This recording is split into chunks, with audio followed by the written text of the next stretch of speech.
Episode 2. What is going on, everybody? It's your boy Alex G.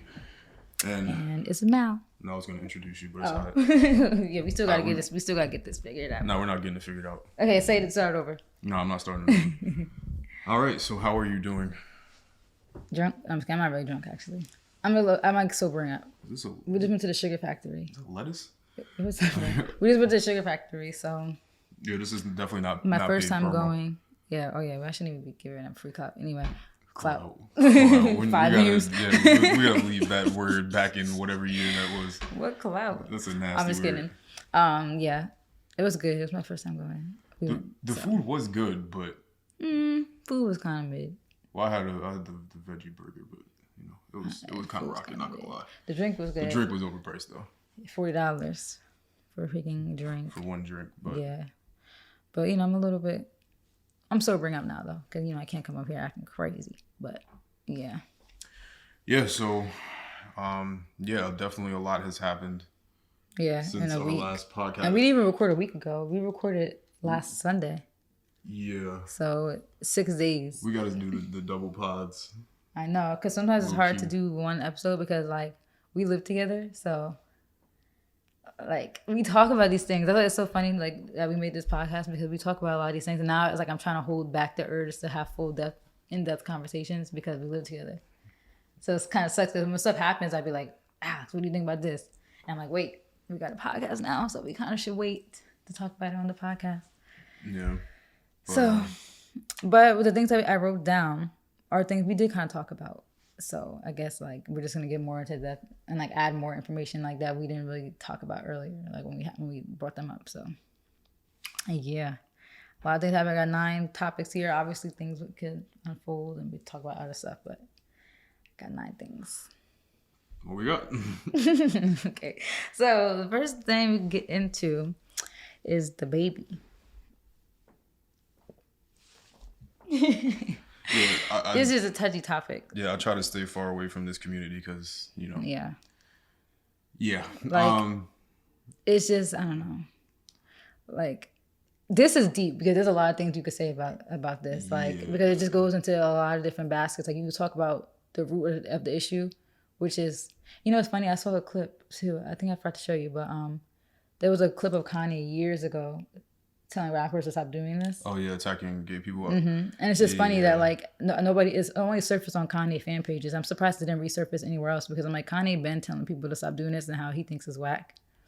It's always interesting because this is a deep topic, but I'll try to remember to knock out every aspect of this whole thing. Yeah, because there's a lot you could go into so much about how the community kind of, you say one thing and that's it.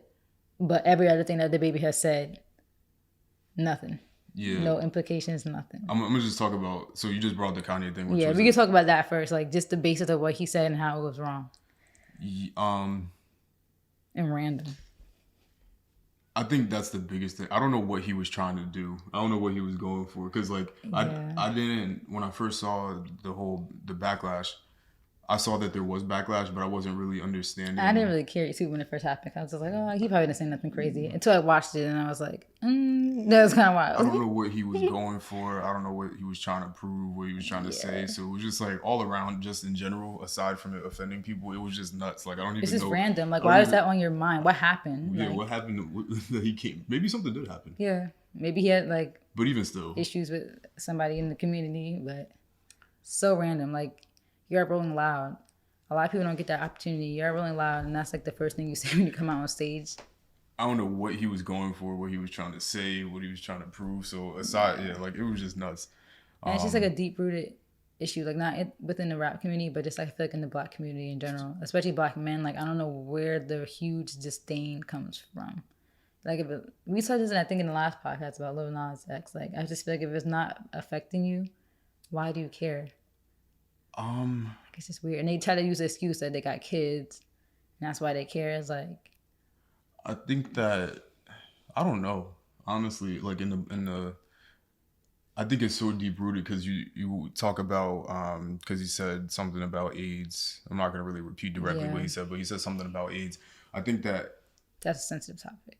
it's a sensitive topic, especially because of how that impacted our community specifically, like when it became like a like epidemic. in the 80s. And I think that a lot of Black people blame the gay people for bringing it into, which we don't even realize that it might be a deeper thing. Like, you know how they always say the government administered AIDS, like, I don't know, we shouldn't, like, it's kind of crazy, like it's almost like it worked, like what they wanted to do worked, like kind of get rid of us.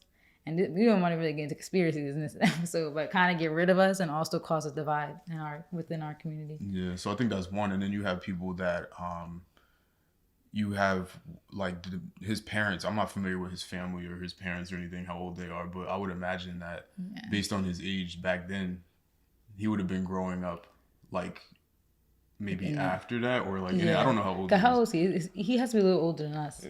I don't think he's in his 30s yet, right? Yeah, I just imagine because so much of racism and hatred and things like that are so taught from people's parents. So I just wonder, like what generation he was like in. if he was growing up like that was taught. Like, and is he from the South? Do you know? He's from Charlotte. And that's definitely a Southern thing too. Like there's so much more like old fashioned down there.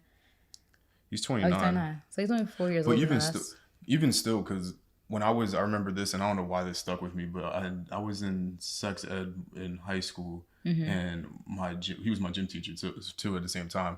But like I remember one time he was talking about AIDS, and he just got so mad, like he started raging randomly out of nowhere, and just talking about it. And it's like I think that during that time, it was just so it was affecting crazy. so many people. It was killing so many people. Like people always talk about the Magic Johnson thing, like where they were when they heard that news. Yeah, it's like how COVID is now. So that was like their COVID.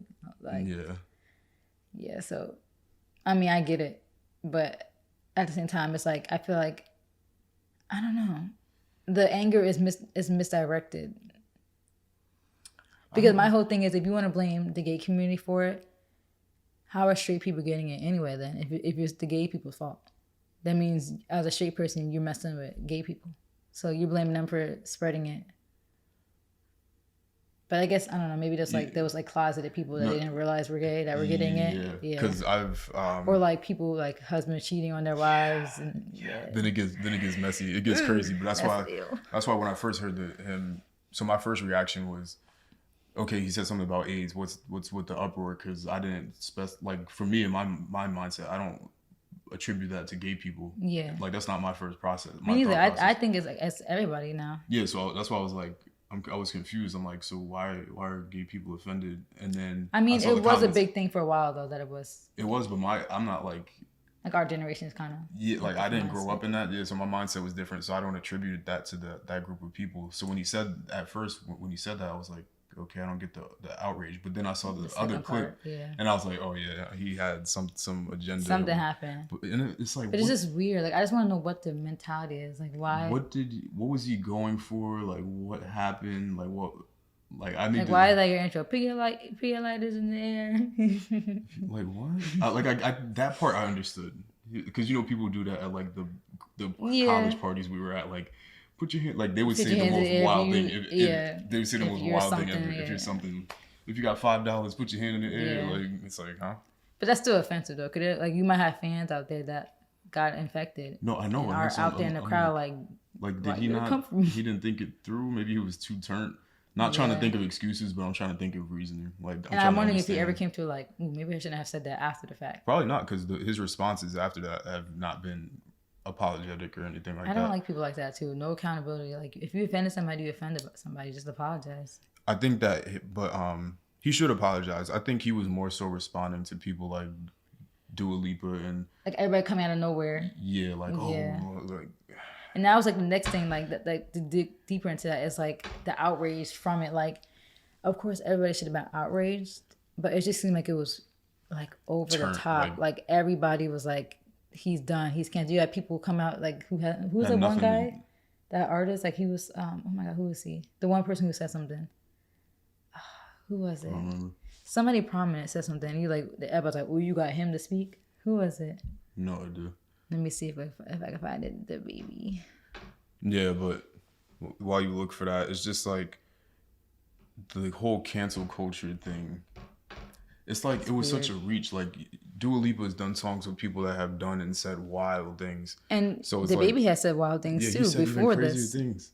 Like rappers, they say crazy stuff. Like even in the baby's hits, like the stuff that he's actually saying is like super vulgar and stuff like that. But it was okay to do a collab because he's likable and he's got a lot going on musically. Yeah. And Dua Lipa, remember somebody said they brought up that she did a song with Pop Smoke, and Pop Smoke literally said something in the song. Yeah. About, I don't want to repeat it, but he's, he don't mess with people because they're gay. Yeah. All on my page. Yeah. Like, yeah. That's what it was with Elton John, by the way. Elton John. He said something. Madonna, like these really huge people were saying something, and that was just really weird to me because I feel like it's like all right, this seems like it's over the top, and like of course what he did was wrong, but it was just like it just seemed like there was an agenda, and like it seems like that's a lot when it comes to like black people. So that's like another issue I have because it's like okay, we should hold them accountable, but now you guys are doing the most. Like, Elton John and Madonna got people who probably don't even know who the baby is. So now you're literally killing his career. Which I'm not saying he doesn't deserve it, but with them, it's definitely. So let me preface this by saying, not in any way, shape, or form am I defending his actions. We're not defending him at all. And not saying that, not trying to come to his defense with other people attacking him, but yeah, it's just that you could see. You could see it because first of all, Madonna, I'm not rocking with Madonna at all. Anyway, just in general, like. Madonna, she don't do nothing for our community. I don't care about her comments about our culture, none of that stuff. Yeah. So Madonna could go. Elton John, I love Elton John, so that's legend. So yeah, so it's kind of like, so it's a little bit different, but even still, when you have somebody like Elton John is not tapped into the black community like that at all. He's really not. Yeah. Like, so when you have these prominent legends in music, well, just in culture in general, these are cultural icons. Come out of nowhere to talk about the baby of all people, like some rapper from, like, especially at Rolling Loud. Like, it's not like Rolling Loud was like a festival for everybody. Rolling Loud is literally a hip hop festival. Like, this was literally just our community. And now you have these people coming out from all different facets of life now that have some commentary as if, like, where was everybody when Homeboy? Remember I was telling you there was an announcer in MLB. And he was like, he thought it was a commercial break, and he said some like super homophobic stuff, and he didn't know he was on. Like, where was exactly. He's on national TV. Like, where was the hate train for that? Like, there's a lot of stuff like this too, like where people are saying stuff. And of course, his ethnicity was not black, so it's just weird, and like it's just like because like, we're not excusing what the baby did. It's just that we feel like. What you do is there is like you have to notice there is like an extreme reaction when it comes to certain people after they say stuff, and a lot of people get like a tap on the hand. Like it's just a lot of like weird stuff. Yeah, but I don't want it to come across as defending him, but so I'm gonna end it with that part. But like he it's just. Stupid. Like, it's just dumb. At the end of the day, he should have said it. I can't understand why he said that. Yeah, like, I don't know. I get what that's he was the bottom going line. Because none of this would have happened if he just didn't say anything. So obviously, he's still to blame. Yeah, but it was just wild comments. Random. Very random. And people need to like. Also, another thing with just Dua Lipa or just people in general. There's a lot of hypocrisy.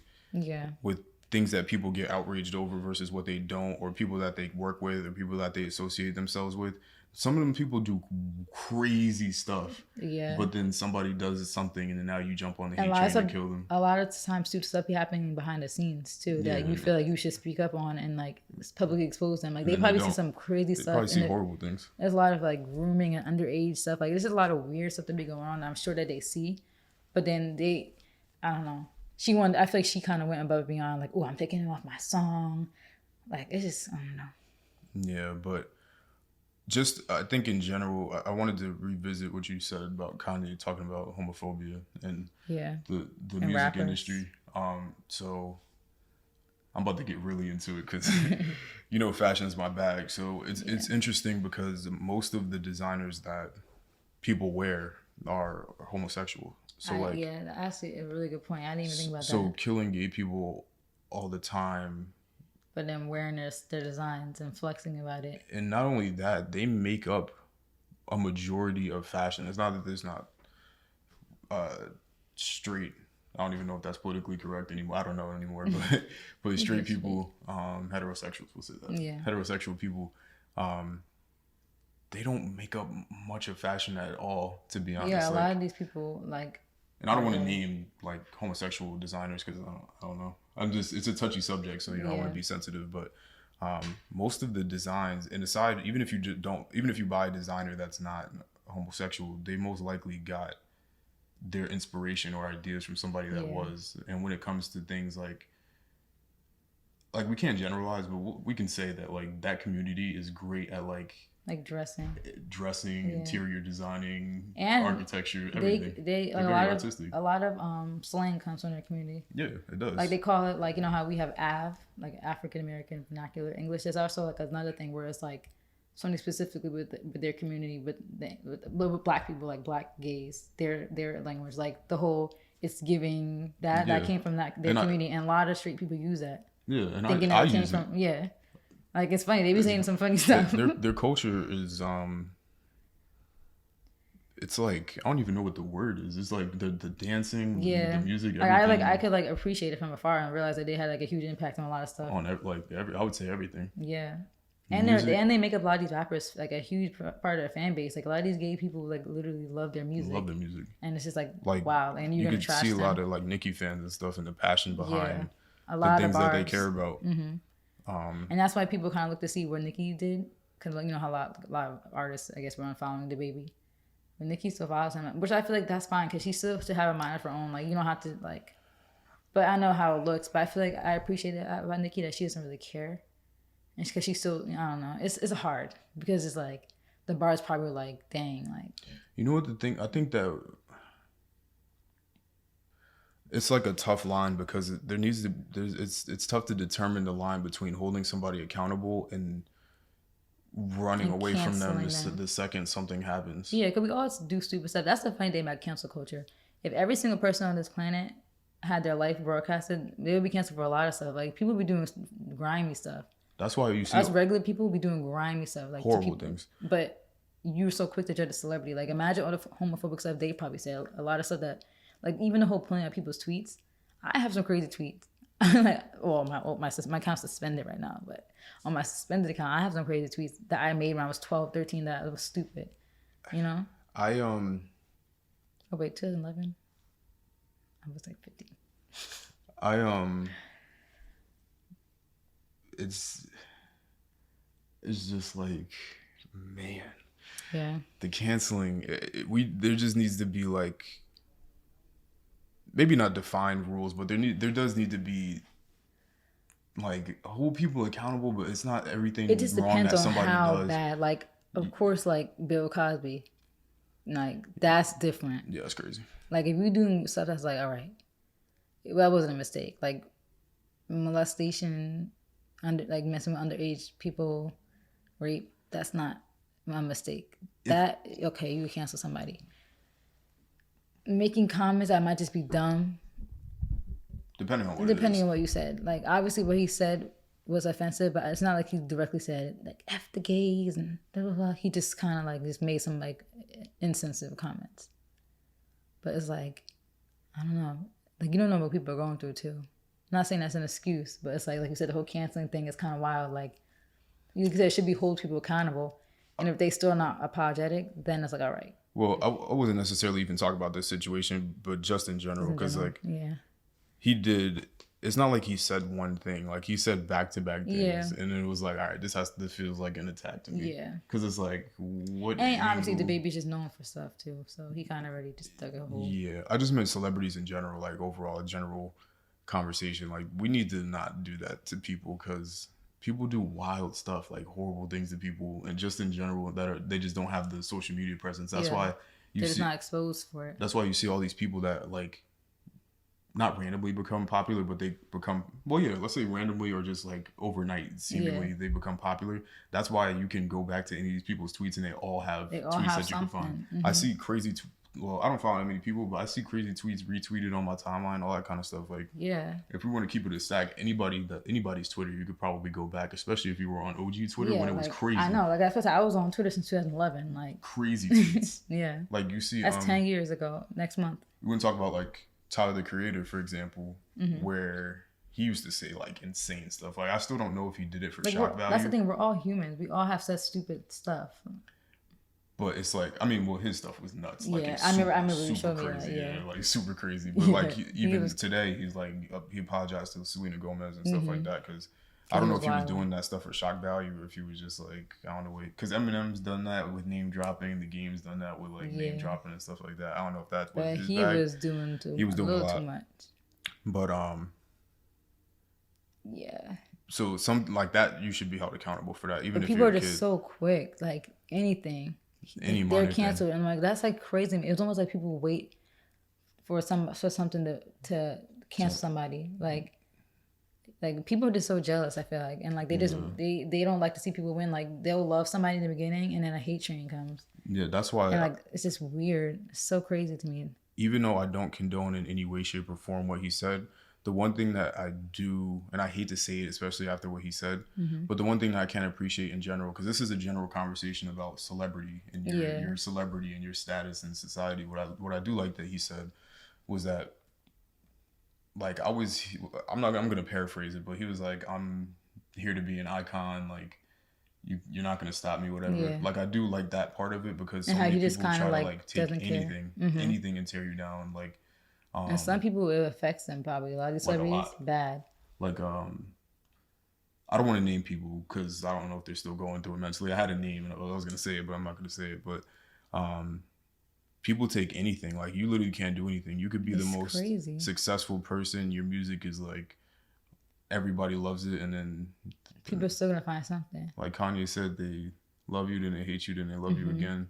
But yeah, like even Charlie D'Amelio, like when the whole Black Lives Matter thing was prominent last May, like after George Floyd, it's like her and like a lot of other TikTokers, like people were looking to them to say something, and it's like they were 15.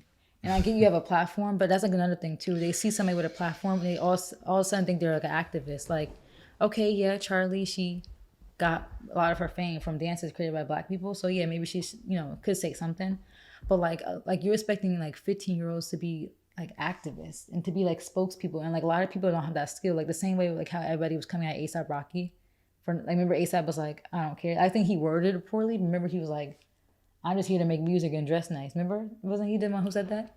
Yeah. Like, and I get that because it's like. You didn't ask to be a freaking activist when you just wanted to make music, and now people look up to you all the time to speak on every problem. Like what was it that just went on Palestine and Israel? A lot of these people are like, yeah, you should be making yourself aware of what's going on in the world and not be so like, superficial or just like kind of what's the word like not tone deaf. What's the word if you're just like out of it? I don't know. No, I mean, like you know what I mean. Like just like you should still be like in the know, yeah, aware of what's going on. Like, so I get that, but it's like that's another thing too that people nitpick about. Like that celebrity should be spokesperson. Like they really shouldn't. They shouldn't because that's not the skill that they have. Let the people who are activists and out there doing stuff for the community actively give them the clout for that. Like why are we looking to celebrities do that when there's plenty of people out in the world that are doing like good things and like are really working hard and like really fighting for these causes? Give them the spotlight and the voice. Like, why are you looking to ASAP Rocky? ASAP Rocky made fucking problems, and you want him to be, and you want him to be up there like, yeah. Like, stop looking to like, celebrities for social activism, and then they'll use that to cancel them. Oh, ASAP, look what he said. He doesn't care about Black Lives Matter. It's like no, he made purple swag. He just doesn't want to. He just doesn't want to be a spokesperson. That's not what he signed up to do. Just because he has a platform doesn't mean he's obligated to speak on things. Like, but it's when people. It really is just people. Because I could go in forever. It's the convenience. Like people will never say, because I say it, you agree with it.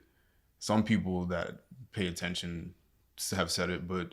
Drake has never said anything about Black issues. Yeah, let's talk about that because that's the thing. And no one ever says anything because they be so riding on his meat. That's what they be doing. Yeah, so like it's just so weird. Like that's the thing I get annoyed to. It's very pick and choose who you want to be mad at. Like it's so cool to love Drake that nobody's gonna come at Drake. That's the thing too. People wait for one person to have a problem with celebrity and let it be a train. But I'm sure that would never happen with Drake. People are just too obsessed with him. Like, it will never happen. It'll probably never happen. And he doesn't say anything. So it's like, it's just crazy because, like I said, I don't want to be a hypocrite and say that that's not what he signed up for. It's not, but it's just the fact that people be mad We'll at kill some somebody people, that, yeah. but don't say nothing about Drake. Drake has not said anything, not even in music, like not a tweet. nothing. At least from what I've seen. I know for a fact he hasn't said it in music because I listen to all his stuff repeatedly, so I haven't heard a bar. It's crazy. And again, it's not required for artists to do that. It's not. But if you're gonna be mad at ASAP, be mad at Drake. Be mad at everybody. Be mad at everybody. Like if you're a rapper and you don't talk about black issues, be mad at everybody. Yeah. And most rappers don't. Yeah. This is crazy. I could never be famous. I'm sorry. Because I would curse people out and call them broke. I'm sorry. Like I would just be like, go get a job. Like why do you worry about me? Go get a job. Like don't listen to my music. I don't care. Don't listen to me no more. Like don't let me be famous because you probably wouldn't be because you had that mindset. I know. People would get you out of here I'm too too quickly. mean. I'll get canceled quick. Yeah, they would delete you. Because I just don't like stupid people. I don't like stupidity. And I'll just be so quick to call people out. I'll be like, thanks for supporting me. Damn. But all in all, I mean, yeah, he should have never said those things and it was stupid. Yeah, that's the end of the day. Like, there are a lot of other issues to unpack. But the bottom line is, if you didn't say nothing at all, don't give people anything. And like that community, saying stuff about them is worse than saying stuff about black people. Like it's worse than saying anything about anybody. Even if you like offended the disabled community, I think the LGBTQ is still ahead of them. Yeah, I would put them at the top. It's probably both at the top again. So that's what Chris Brown said. Just give him the stage. Say thank you and get off the stage. Like, yeah. And it sucks. I know you want to be yourself, but don't say something stupid. I don't even know if I put disabled people at too. Because people say all types of disabled people's like words and stuff like that. Even like how you can't say the R word anymore now. Yeah, and people say it all the time. Yeah. Screaming in music. Screaming in the club. Yeah. And they don't get canceled for that. So, but again, so all in all, he shouldn't have said it. Cancel culture. And that's stupid. A whole nother conversation. Maybe we'll do that in a different podcast. Obviously, we don't want to take up time. But that is another conversation that I want to have about like the LGBTQ community and a lot of stuff that like the extreme hypersensitivity with them. But then like how, you still got to hold them accountable. There's a lot of hypocrisy within their community and the things that they expect. But that's a whole nother conversation. Like that's nothing to do with them and offending them, but it's just as morals and principles. Like it has nothing to do with their sexuality. It's just some of the things that their mindsets are. It's kind of like they put themselves on an extremely high pedestal sometimes. And like, I'm not saying that is wrong to want respect, but that's going to be a whole nother conversation. We got to have to go to a different, like that's going to take too long for this podcast. So. Yeah. So all in all, everybody's stupid and I hate everybody. No, that's not. Yeah. Everybody's dumb. But yeah, you had Rocky and Rihanna. See, speaking of ASAP, we could go into the next topic. I was talking about, like, I just want to talk about the hate that Rihanna and ASAP Rocky get. Like, I don't know if you see, because I definitely don't see that. That's the thing about Alex. I just see the praise. He follows like 10 people. We had a conversation today. I don't know, that's actually on my list. We had a conversation today about like not even want to follow people, but we're gonna get into that about the following people. But what was I gonna say? Okay, so yeah, we're gonna talk about the ASAP and Rihanna hate. I just want to like bring up, I don't know, it's just really weird. Like I said, you don't really see everything, but I follow a lot of people, and every time there's a picture of ASAP and Rihanna, because a lot of stuff has come out of them being in Miami after his performance, like a lot of pictures of them at dinners and club. It was like mad stuff, like maybe 3 or 4 pictures that came out. I can't tell, they've been in Soho No, they've been in Miami. They're probably back up here now, but they've been in Miami, and a lot of pictures come out, and every time there's like a cute picture of them, there's a quote tweet that got like 50,000 likes. I hate this for her. She looks miserable. And it's just funny because everybody was going hard for ASAP when he was arrested in Sweden. Save him. Now it's like everybody hates him. And like, I would have to I would have to do deep research. We talked about this before. I would have to do deep research. But remember we talked about how like the colorist stuff, like he has had a history of colorist things, and people were saying that he, I don't know. I guess that's the biggest thing they don't like about him is his colorist comments that he made. I don't want to speak on it without having deep history into it. So we could do a whole different video on colorism or a different podcast on colorism. But apparently, he had a lot of colorist comments. The people were like, and that sex tape of him that came out, and people were saying like, I guess his stroke game's trash, and he's a little small down there. So I guess people were saying they feel bad for her for that. I'm like. Like, how you a fan of Rihanna and you basically every day clowning on our man? Like, if I was Rihanna, I would say something. I would hope that maybe she would say something. Maybe she doesn't want to give it the attention. But if I was her, I'd be like, can you guys shut up? Like, this is my man. Like, stop talking about my man. Because if I see people clowning my man all day on the internet, I'm saying something. Rihanna has too much money, dude. I mean, I know she's in tune, but she's probably in tune. But she's probably like, I don't care. She got too much money. These people are lonely and poor. See there, especially if That's what I would say if I was Rihanna. I'd be like, that's the funny thing, honestly, because we started this podcast. That's the funny thing about podcasting is that I don't care about no celebrity. I don't care about none of this stuff.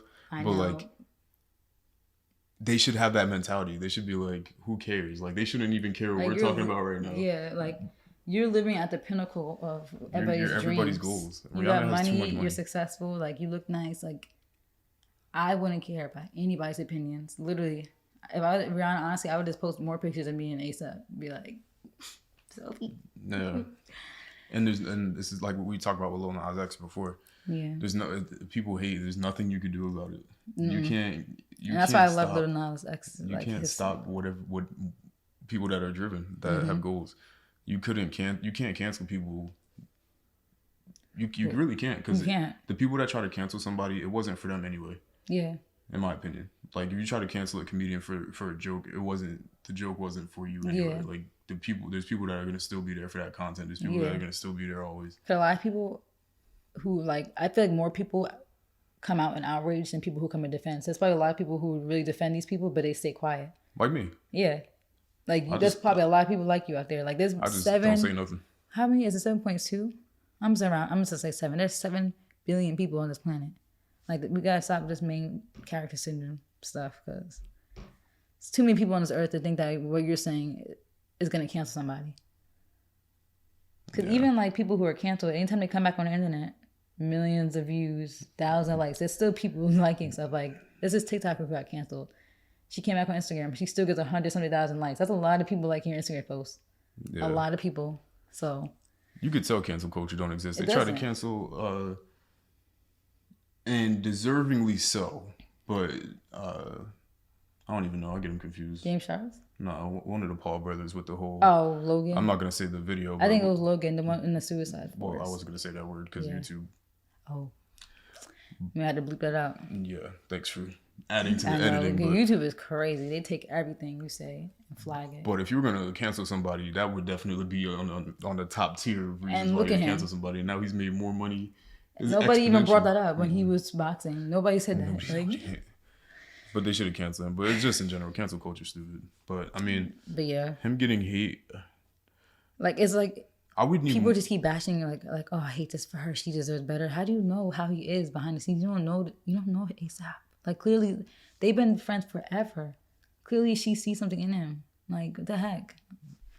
I think that I would need more, because the only colorist comment that I am aware of, and I'm not going to say what he said, but just the lipstick thing. That's the only thing that I know off the top of my head. I mean, I get what he was trying to say, but I'm not going to defend it. I get the Black Lives Matter thing. The only two things. And the thing is, too, like, even after people brought up being offended by that, his, like, apology was still backhanded. So I will say that was kind of off-putting. I will say. But that goes back to what we just said. Like, people say stupid stuff. And I hate to use excuses, because I feel like people need to grow up and, like, realize flaws and fix it. But, like, you know, I don't know, I'm such like a empath, and I just care for people, and I just like care about how people are. Like, I feel like I told you this before, like, when people say stupid stuff, I always think, well, what was the root? They must have grew up in a house with colorism. Like, I always try to get to the source. So anytime someone's a certain way, I blame their parents. And you can't blame the parents, because the parents got it from the grandparents. Like, a lot of stuff is passed down, and colorism in our community is passed down from generations, like from the slave master. Like, these colonizers did what they intended to do, because the stuff is still so deep in our community. So anytime stuff happens like that and people say stupid stuff, I give them a pass, because I'm like, all right, it's not your fault. This is some deep-rooted hate that we all need to unlearn. And that's what I said. That's what I mean, though. He's still an adult and should unlearn behavior. But I don't really give him a pass, but I kind of be like, okay, you know what? Like, we all need therapy. We all need therapy, and realize that what's wrong. Because the stuff is deep-rooted. It's hate. A lot of it is rooted in self-hate. Yeah, I think everybody's behavior is Um, it all has to do with something. So either you learned it from a past generation, or you had some sort of traumatic experience that shapes the way you think. And whether that is extreme or not, that's like debatable. Like everybody reacts to things differently. If you had a crazy experience, for the rest of your life, you may have that mentality about something. And that's why sometimes, like, I do get mad about how a lot of people project their relationship stuff onto people. But then that makes me a hypocrite. If I'm like, all right, well, maybe I gotta understand these people did go through really traumatic stuff in their relationships. And since I haven't experienced like heartbreak or anything extreme in a relationship, I'm biased.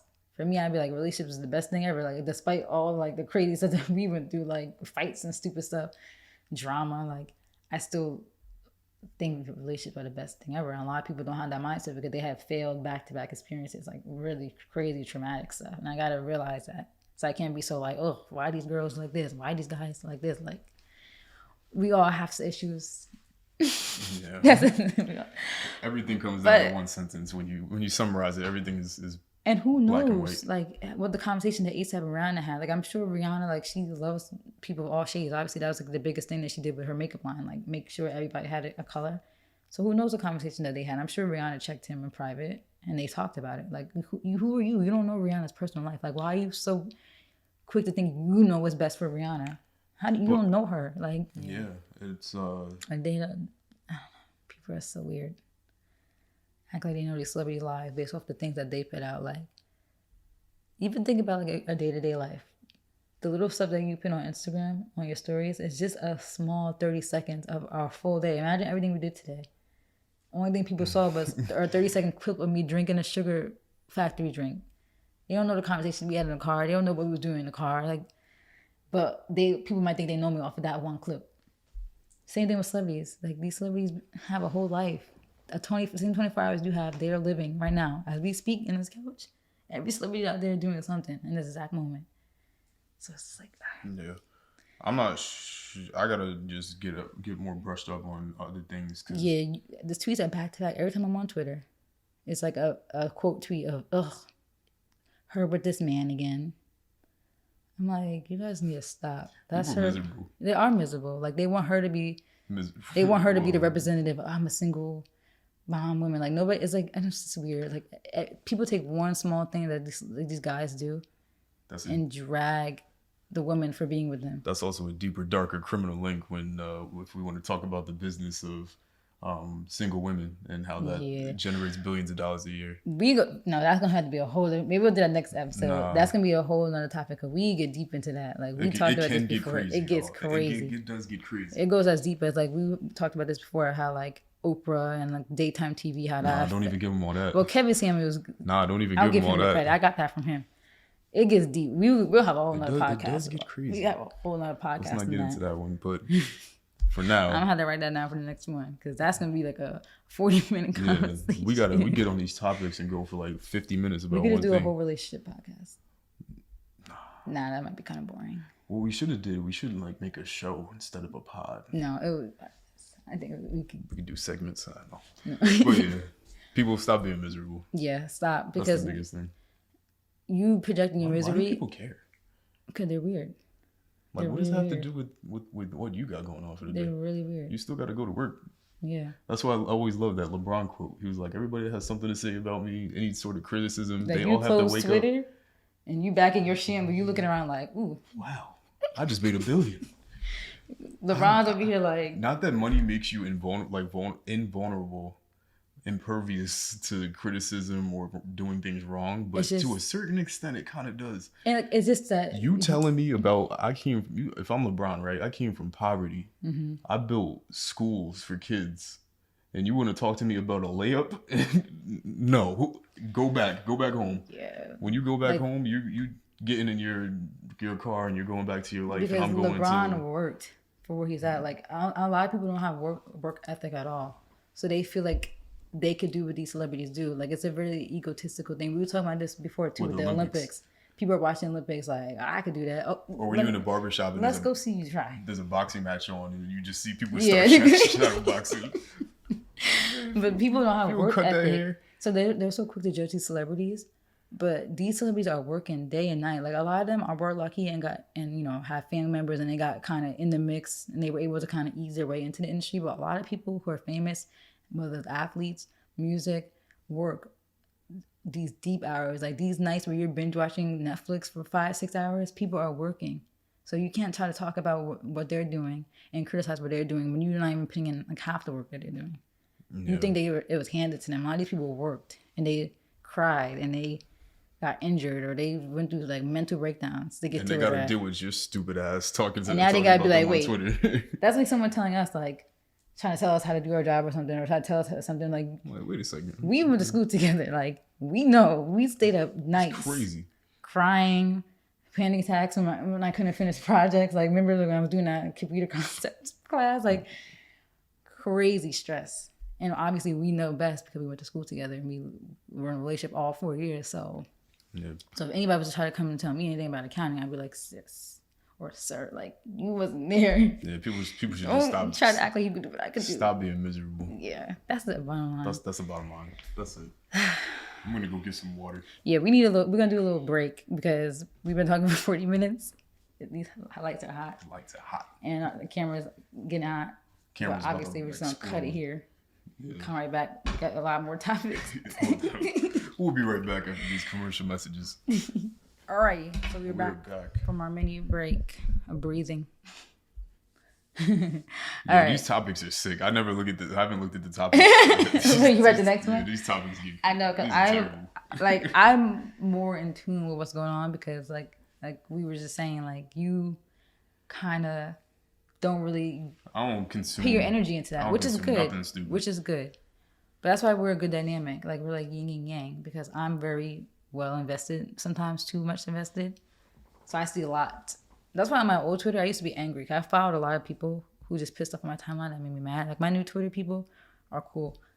My last Twitter account, people, I see a lot of stuff. But yeah, that's why I be having crazy topics on here because I see a lot of things. I'm just like, all right, let me bring this up to see what he thinks about it. Cause I think some of these topics I wrote this time, I don't think I even brought up to you. I kind of wanted to like. This next topic is disgusting.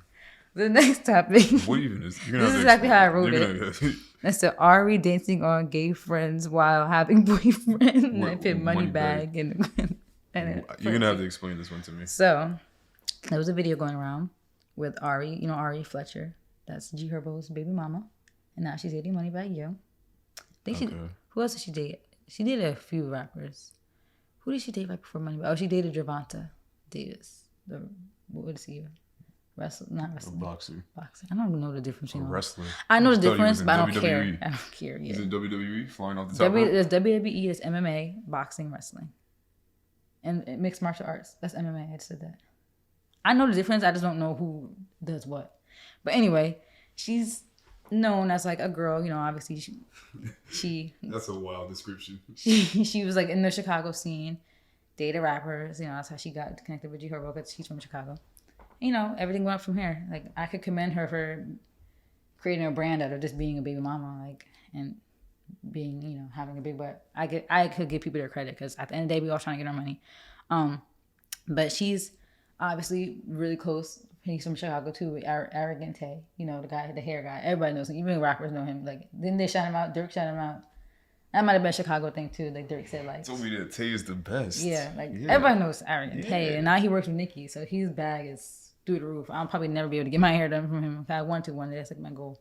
But so she's always, remember I showed you his Instagram. Like people be thinking like, he's probably not even. He's probably not even. Yeah, he's just doing this to get around the girl. Doing wild behavior. So he is, you know, Ari's always dancing on him and stuff. But then there's another guy that she was dancing with, and the clip went around Twitter, and people didn't know who it was. They're like, who's that she's dancing on? Because, you know, the last thing that happened on Twitter recently was that they were substituting each other, Moneybag Yo and Ari. So they were like, oh, they done. But you know, it was probably just a fight. Like, you know how we are. Which is funny to compare how we were in the beginning of our relationship with the subtweeting and petty stuff. Because we were 17, 18, 19 years old. These people are too old to still be subtweeting each other. Like, I'm sorry. Like, if you're still subtweeting at your big age, if you're older than like 23, grow up. I'm sorry. Because we don't do that anymore. People would never know if we were fighting. We're not even famous. I mean, well, we live together, so. No, but we just moved in together. I mean, we haven't fought either. Yo, Like we go over the phase of we don't fight. Like that's crazy. We really don't fight. People might think we're lying, but we don't fight. What are we gonna fight about? Like subtweeting and you live in the same house is hilarious. Yeah, that's just funny. And they probably live in the same house. Like you in the kitchen and she in the living room and y'all tweeting about each other. So weird. That's hilarious. Like I just feel like that's a whole nother topic. We're gonna have, like I said, we're gonna have a relationship podcast because no, we're not. That's a conversation that we gotta come across. Like people gotta grow up and stop doing that. Like stop doing subliminals at your boyfriend or your ex. Like it's weird. But anyway, I knew it wasn't done. People beef. But the next thing that happened was that video went around of her dancing on this guy, and apparently people were like, "Ooh, you tried!" Like whoever posted tried to trick us because apparently the guy that she was dancing on was the guy. I don't even know his name. I really don't like. I don't want to misspeak because I'm not really well aware of him. But he owns that brand, GS Woo, that they advertise. Like have you seen the videos of Ari and? Yo, I don't see anything. There's videos of Ari and Jada walking around modeling his clothes, and that became the whole thing now. Like you know the brand GS Woo. No. If I show you, you probably know it. It's like very like GS Woo. Girl, if you don't get your phone off the table. I know it's all clanking. Like, GSU Woo. I don't know how to pronounce it. It's like very like Fashion Nova type stuff. Like you never seen this? Look at the logo. Why would I have ever seen that? And like it's a known thing where Ari and this is the owner right here. Ari and Jada and Dream Doll and stuff, they always like model for him. Like they make like Fashion Nova type clothes. Like you see what it is. And like they do the videos all the time. And the owner is gay. Okay. And his boyfriend was in the club right next to him while he was dancing on Ari. You want to see the video? I really don't, actually.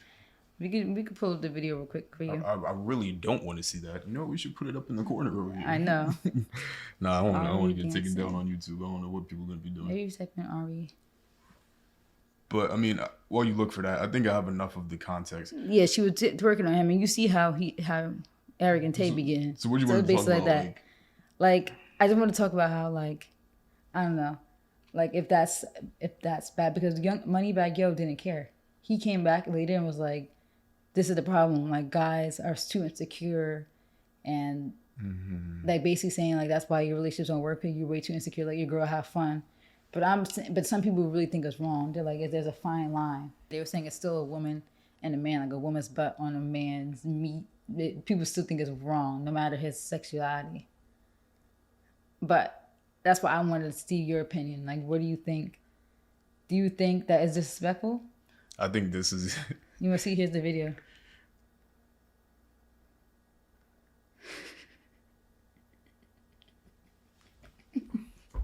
Hey, yo. All right, it's a little... Wait, but you gotta see this part, too. It's a little wild. That is a little... What he got going on? This is what she tweeted. That's Greg I was dancing on. I treat my male gay friends just how I treat my female friends. I would never disrespect my relationship or purposely try to embarrass. Do you hear something here? I would never disrespect my relationship or purposely try to embarrass my nigga. We just be playing around. I'm done giving y'all a certain energy because I see jokes ain't funny. I think I mean, some people are just different. Yo, I get, like, I've been told that I look at the world too black and white and not, like, as complex as people think the world really is. But for me, my thought process is very simple. I think that if it works, if he's okay with it, then what's the issue? Yeah, and that's their relationship. Start into the conversation. What's the next topic? No, I'm saying, like, that's their relationship. At the end of the day, I feel like that's the thing we all have to understand. Like, people, the boundaries that people... This is what you said, too. Never been insecure. That's what's wrong with you lame ass niggas. Now stay focused. Yeah, if that works in relationships, everything is not going to work for everybody. Like, and he really might, like, say, like, this man, he probably met him. Like, he knows. Like, he's been around him. He knows how he is. So it's like, I'm sure he's like, all right, well, I'm 100% positive this man is not trying to finesse. And, like, that's how the gay scene is. Like, they're really sexual. A lot of them, like, not all of them, but, like, if you go to, like, a gay club, like, they're super, like, just free and like, just living life being just free. And I think there's nothing wrong with that. I don't know if they're, like, you can't really say there's a fine line. Like, I think it all is dependent.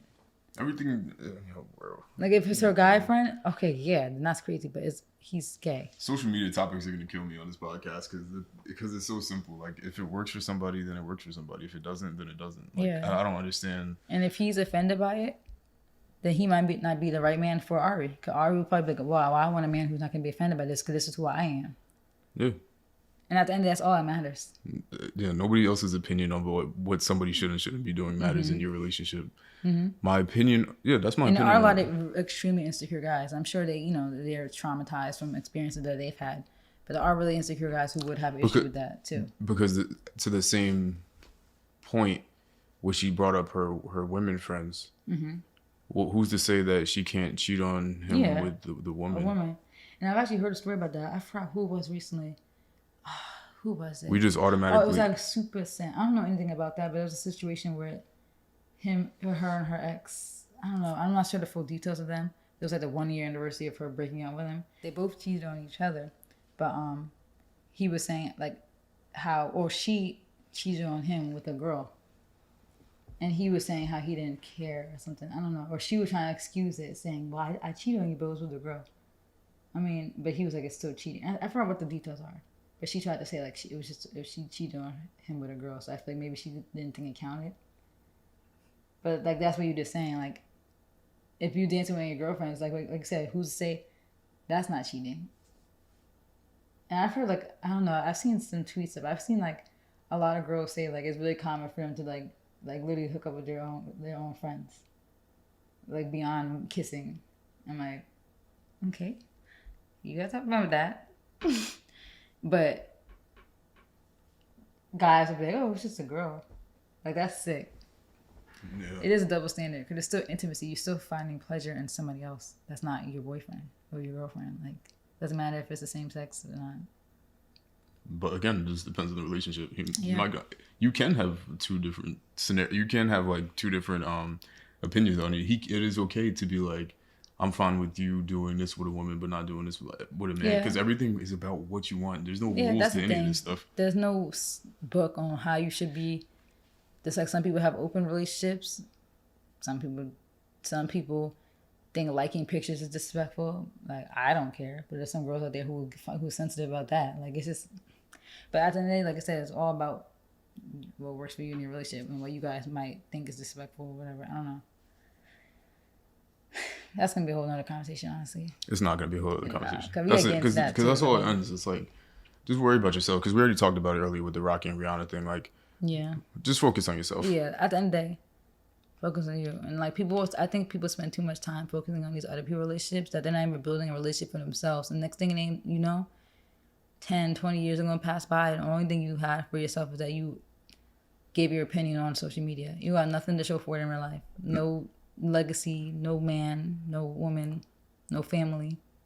You end up settling. Not only that, I think that also a dangerous part about and the reason why I limit who I follow on social media and what I consume is that to a certain degree, the stuff that you look at every day, like if you look at, depending on what you look at, you might become the stuff that you look at.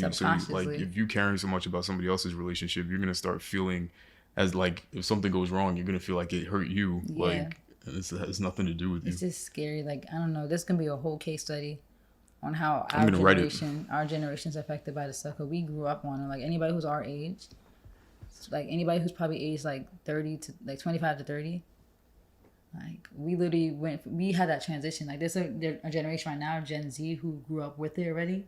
We had that transition, and I think it's affecting us the worst. But that's a whole nother conversation.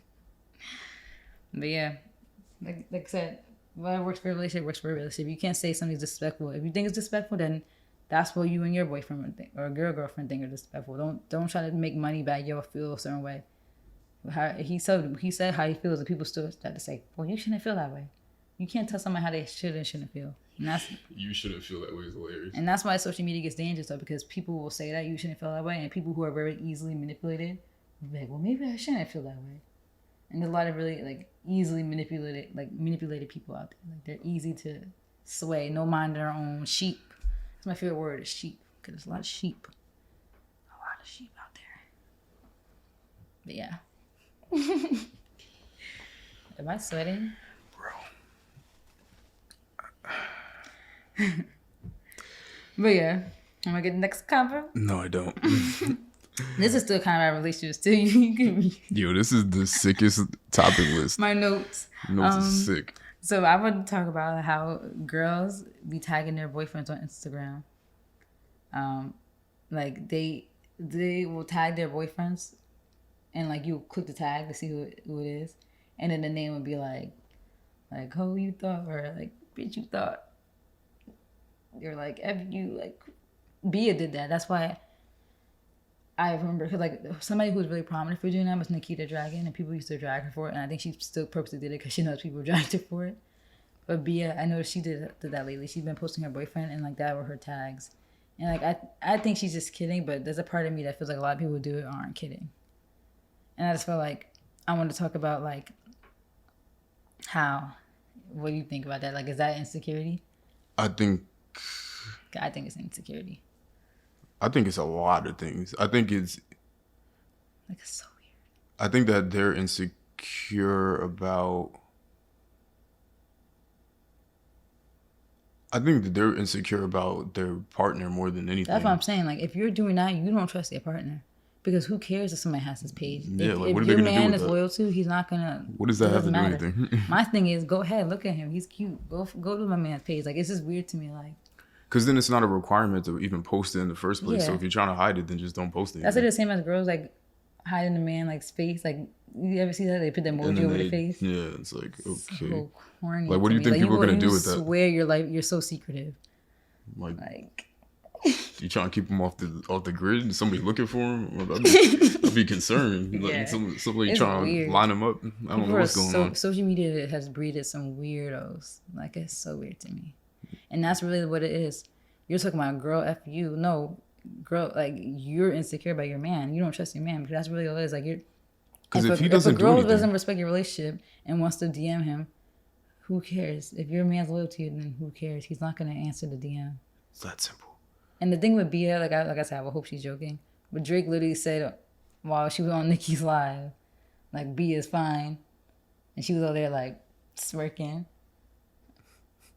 But God forbid a regular girl goes to your page and wants to DM your man. You guys don't tell him that. It's World War III.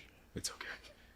Yeah, I think it's definitely insecurity about your partner, because that's all it is. Like, you're not worried about other girls. You're not showing anybody else you're not proving anything to anybody else by not posting them. But my whole thing is, you shouldn't even be concerned about any other people in your relationship. Like, what do people have to do with anything? Like, the only time I feel like you should be mad at a girl disrespecting your relationship if that girl like owed loyalty to you. Like, if you were cool with that person, they're a family member or a really close friend. Because even like if your man doesn't respond or do anything, like, you still have the right to be mad at the woman, because it's like he's supposed to be cool. Like, what are you doing? I think that for sure there's people that are crazy and then we'll see somebody's partner and be like, I'm going after them now. Like, we know that's a fact that girls literally go after girls. Guys do that too. Guys probably do it more because guys are weird. We'll talk about the industry guys when everybody.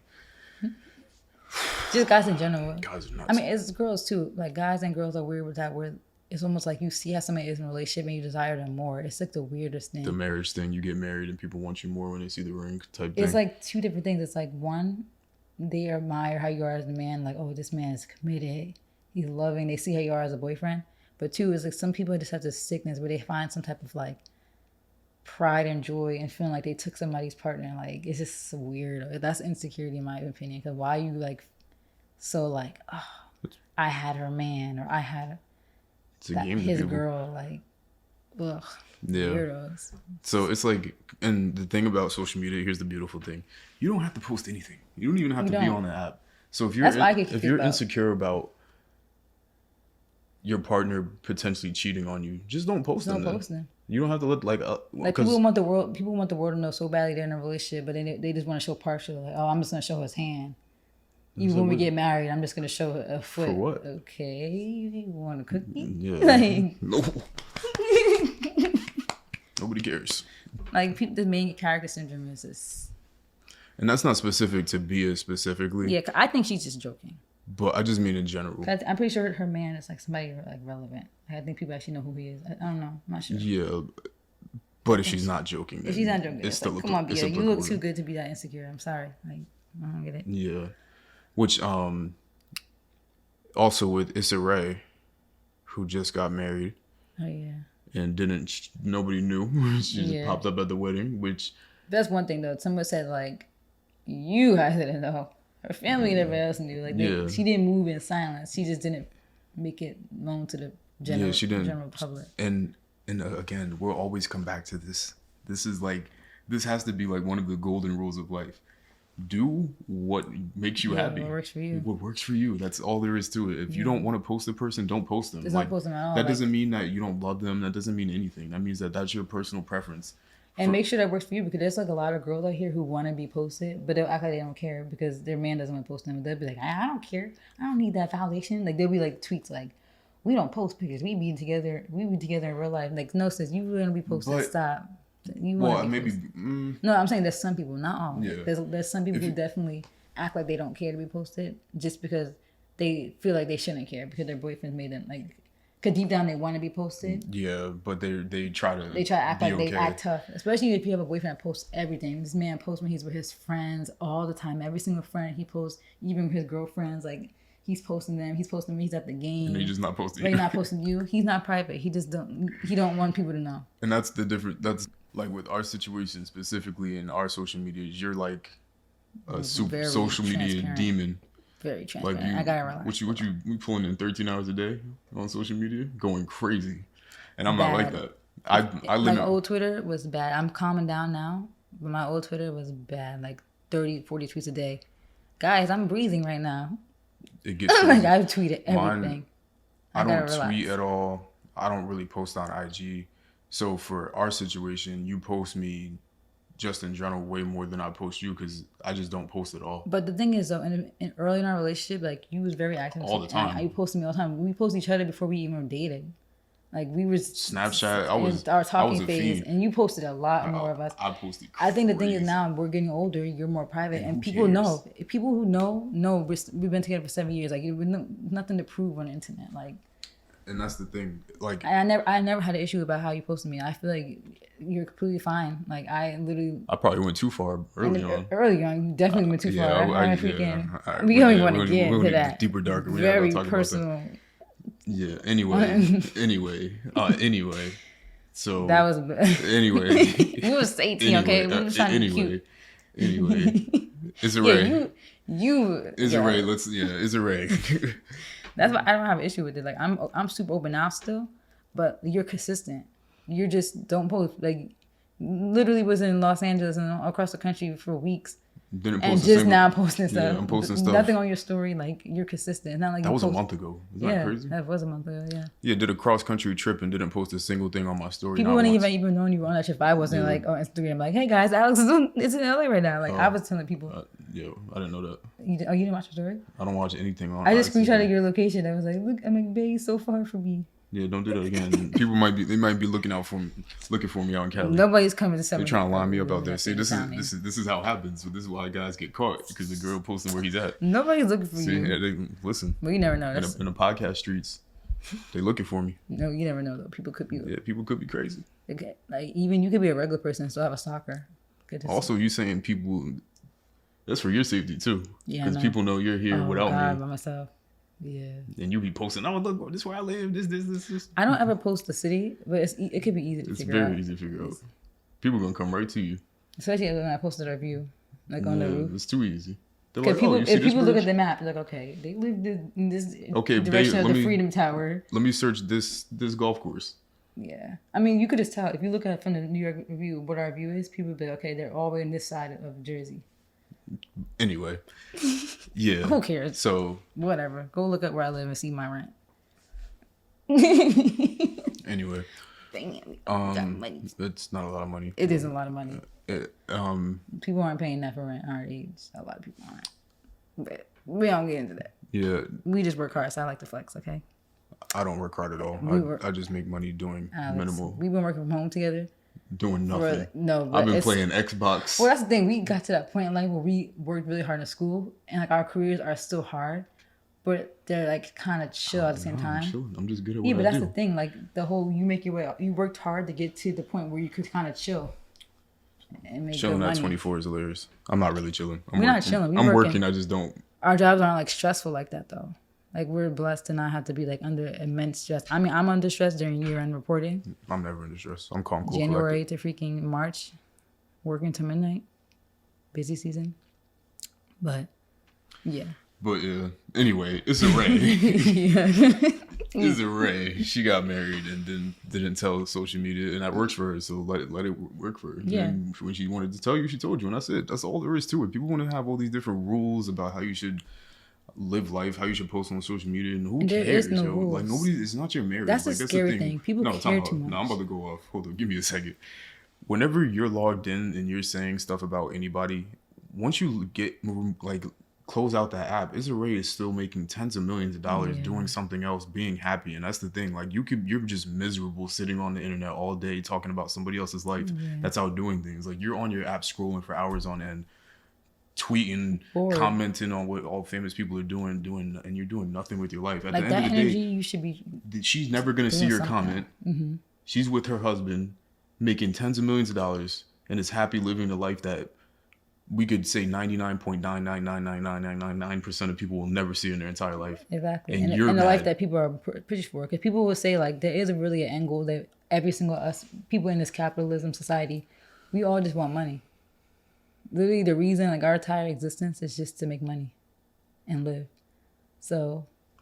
And while somebody else is happy, they don't even know you exist. Chilling. And you talking she about could retire and she's good. She's set. Like, and again with this podcast thing, when you really think about it, we're talking about her right now. And she's not even here. But we're just talking because we're just talking about Of her. course, but I just mean to put in perspective.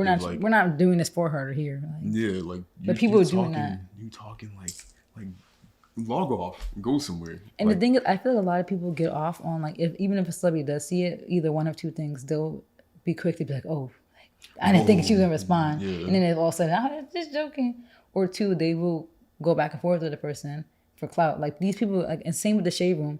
People who get those top comments in the shade room that get 20,000 likes, people are getting off on us that 15 minutes of fame. And it's actually scary. Like people would they probably sitting there like, I'm going up. Now what? You didn't make a single dollar from that. Now when the hype's gone, now you're just sitting there like, it's still you. Like I said, like what did you do today in life? You got 20,000 likes on a shade room comment, and a celebrity saw your comment. That's really what you're proud of. That's the same thing I said about LeBron. At the end of the day, people could say anything that they want, and they still have to go home to their. He didn't say miserable lives, but I'm gonna say miserable lives. I think that most people are miserable. People that are happy. I've never seen anybody happy go on social media and talk crazy about somebody else. Yeah, I've never seen it. Me neither. I don't see people that are successful in their fields even having time talking about what somebody else is doing, being negative. I just never see it. Yeah, I see people putting work in. And that's the thing. Just based off this, like this. Oh my god, I can't talk. Statistics. Freaking mouth. Based off like the stats, I'll say the stats. There we go. A lot of people, like, you see, like, just income wise, like, a lot of people aren't making money. A lot of people aren't living comfortable lives. They're living paycheck to paycheck, and of course that leads to being miserable, like just naturally, you know. And a lot of people, like, it's a sad situation, but point deal. It's just like a lot of people, instead of focusing and using that energy and that drive to go build a life for themselves and do something else, they'll transform that energy into negativity and go on the internet. Like, even the whole, and that's a whole nother conversation. The people attacking billionaires all day, like, instead of wasting your time attacking billionaires and saying, what do you think is wrong with society? Go try to start a business. Go create that Amazon. Go be the next Jeff Bezos. And when you get that billion, do what you feel like you want to do with that money. But what is sitting here and criticizing Jeff Bezos all they gonna do for you? Except you just sat there and wasted hours of your day doing that instead of using those hours to go start a business. Like, I just feel like a lot of people need to make that misery and transform it into like passion and drive. A lot of people do that. A lot of people will take that misery, that jealousy, that sadness, and they're one of the most successful people in the world today. It's usually a lot of musicians. Well, I won't say all musicians, but like the rappers and all of them. Like, that's their drive. They wake up every day like, I don't want this life anymore. And they work. They don't sit on the internet and blame everybody else for their situation. Or athletes. Like, there's a lot of basketball players, but just in general, football players, just a lot of black athletes in general come from these impoverished situations, and then they use that, they grind with no access to money or resources or any of that kind of stuff, and they take that hunger and turn it into something crazy. Yeah. So there's the two people. Yep. And I for sure don't want to sit back when I'm in my 40s and 50s and be like, dang, like I really wasted my 20s and my 30s, because there's a lot of older, miserable people on the internet now too. Like that'll be in Facebook and stuff. I don't want to look back and be like, that's what I did with my prime. Like, yeah. I mean, I guess that kind of goes into the next topic, what we were just talking about. Like, what we got? I was talking about how like rent, a lot of people complaining about how rent is really high, and like, which it is. But the opinion I want to talk about is how I know what you're about to say. There's a lot of people who complain about rent being high, but the stuff that they could afford out there, a lot of stuff that they could afford, but they want the luxury apartment, but you're not making luxury apartment money. So I feel like, of course, rent is high. Rent is really high. The rate that rent went up doesn't match with the rate of income went up. It doesn't. Well, it doesn't match minimum wage. It doesn't. But wage. And there was like a fact or stat saying that like a certain amount of percentage of the people in the world or like in the country can't afford rent, making minimum wage.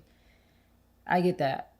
But I'm talking about a whole other group of people who are trying to use that movement to benefit them, and they'd be like, I can't afford none of this rent. And then you'd be like, okay, what places have you been looking at? They're looking at 1,800 plus apartments, because, you know, not to be cocky, but, you know, like I feel like we have a nice apartment.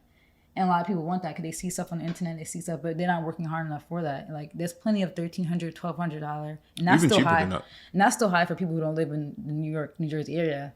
That's cheap for us. $1,200, $1,300, even $1,500 is still relatively cheap for New Jersey. There's plenty of apartments in that price range, but people don't want that. They want the floor-to-ceiling windows. They want the hardwood floors. They want the granite countertops and the stainless steel. But like, you're not making that money. Like, you could afford rent. Stop acting like you can't afford rent. You just can't afford what you want. And if you want what you want, work harder. Like, that's my opinion. I think also minimum wage. I'm not on the side of minimum wage should equal. I don't think that there should be a requirement that minimum wage should match the amount of salary or hourly, whatever you want to call it. The wage itself should not be mandated to cover people's rent, if that makes sense. Like, if I worded that correctly, like, I don't think that minimum wage should be increased to the point where that is allows you to pay rent.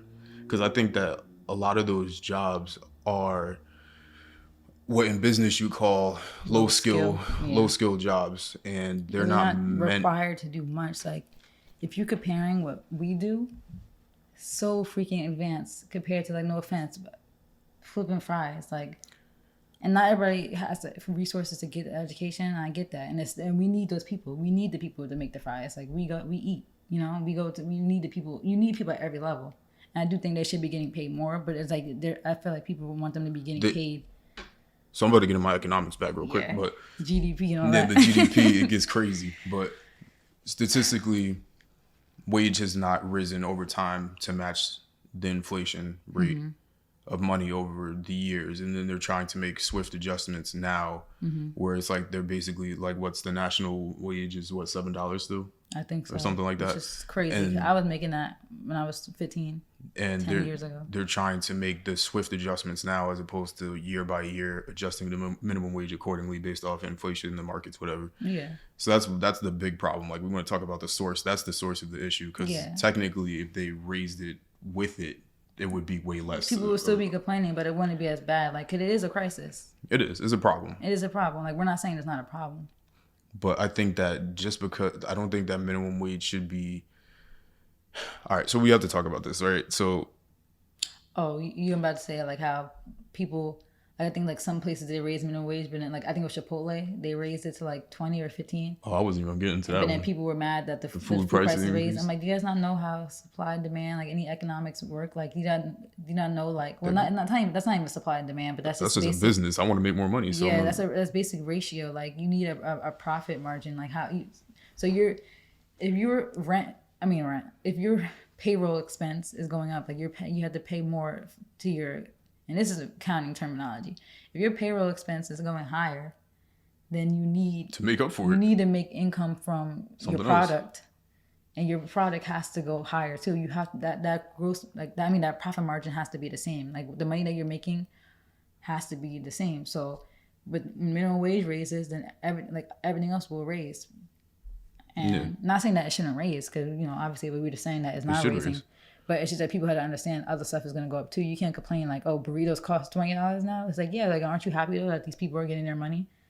Yeah, kind of like when I said, when we've talked about, like, not that teachers shouldn't get paid more, because I haven't really thought about it, but yeah, if people are on board for the teachers getting paid more, then you should also be on board to understand that somebody has to pay for that, and they're government workers, so that is going to increase your taxes. Yeah, somebody's paying for taxes something. Taxes are going to go up, and people are going to complain. Taxes went up. Yeah, teachers got it. If you want teachers to make more money, yes, taxes are going to go up. Yeah, the money's not coming out from the ground, like. Yeah. So that's where the hypocrisy comes in. Because I'm all for raising wages. They 1,000% should. But I don't think that there should be a requirement that it can cover people's rent for luxury apartments, or even just really apartments at all. Because what I've learned is that I'm not a multimillionaire. I'm not a millionaire. I want that lifestyle. I already do investing and all that kind of stuff. But there's still a lot more to go. Mm-hmm. What I've come to understand is that you can't have everything. Like, not everything in life is...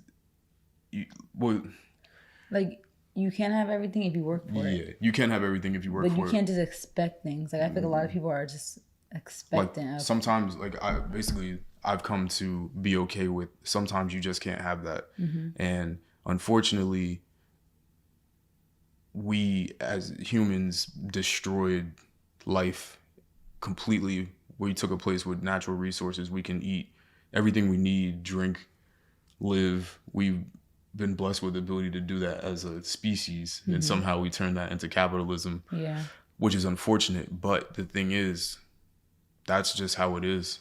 Yeah. And that you can't... We said that last episode, like, the system is what it is, and you got to play the game.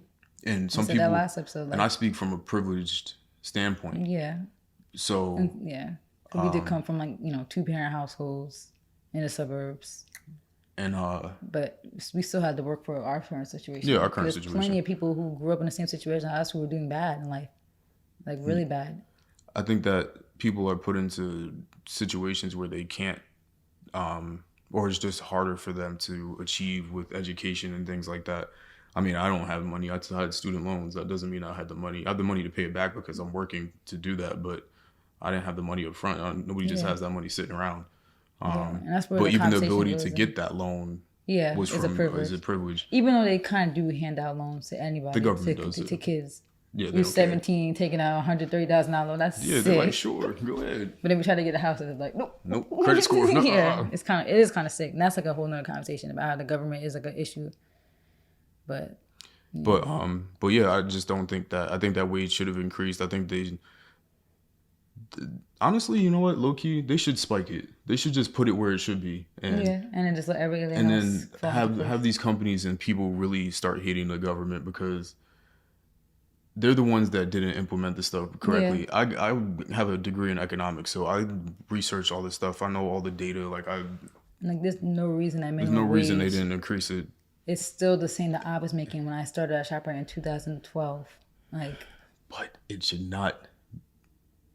Oh, the point I was trying to say was that some people aren't privileged. They don't have the same opportunities as other people. But the thing, and it's maybe even insensitive for me to say it, especially coming from a place of privilege. But it sucks. Like, you got the short end of the stick. So it's like a lot of times, like, we had this conversation too. People who had the short end of the stick sometimes got more than people that have it better, because like we know people who literally have no student loans from nothing and make more money than us, a lot more money than us, and have no student loans. So their net worth is positive, and we have negative net worth right now because of our loans. Like, they're in a better position than us, and they didn't come from privilege.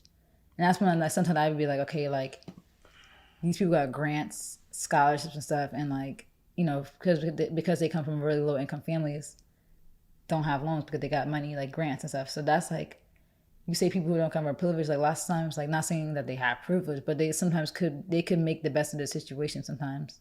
Not everybody though, because there's people who probably come from really crazy, chaotic homes. Yeah, that's why I didn't even with want abuse and all that stuff. It gets deep. I didn't even want to talk about that. I'm talking more so for people that can't even get into school because of they couldn't even, they don't even have a high school that has books like a good high school too. Yeah, like I used to do technology sales to public sector schools, which means government like police department, schools, whatever. It's not gonna bore anybody with that, but when you look at some of the schools I was calling, these people have no budgets to do anything. Like that's why they was ignoring your calls. And they stuff. gotta like scrounge up money just to get one laptop for like a whole group of students to share. So people come from high schools like that, whereas our high schools were, at least mine was newer. Yours, you didn't, but we still have a good district. It was huge. Yeah.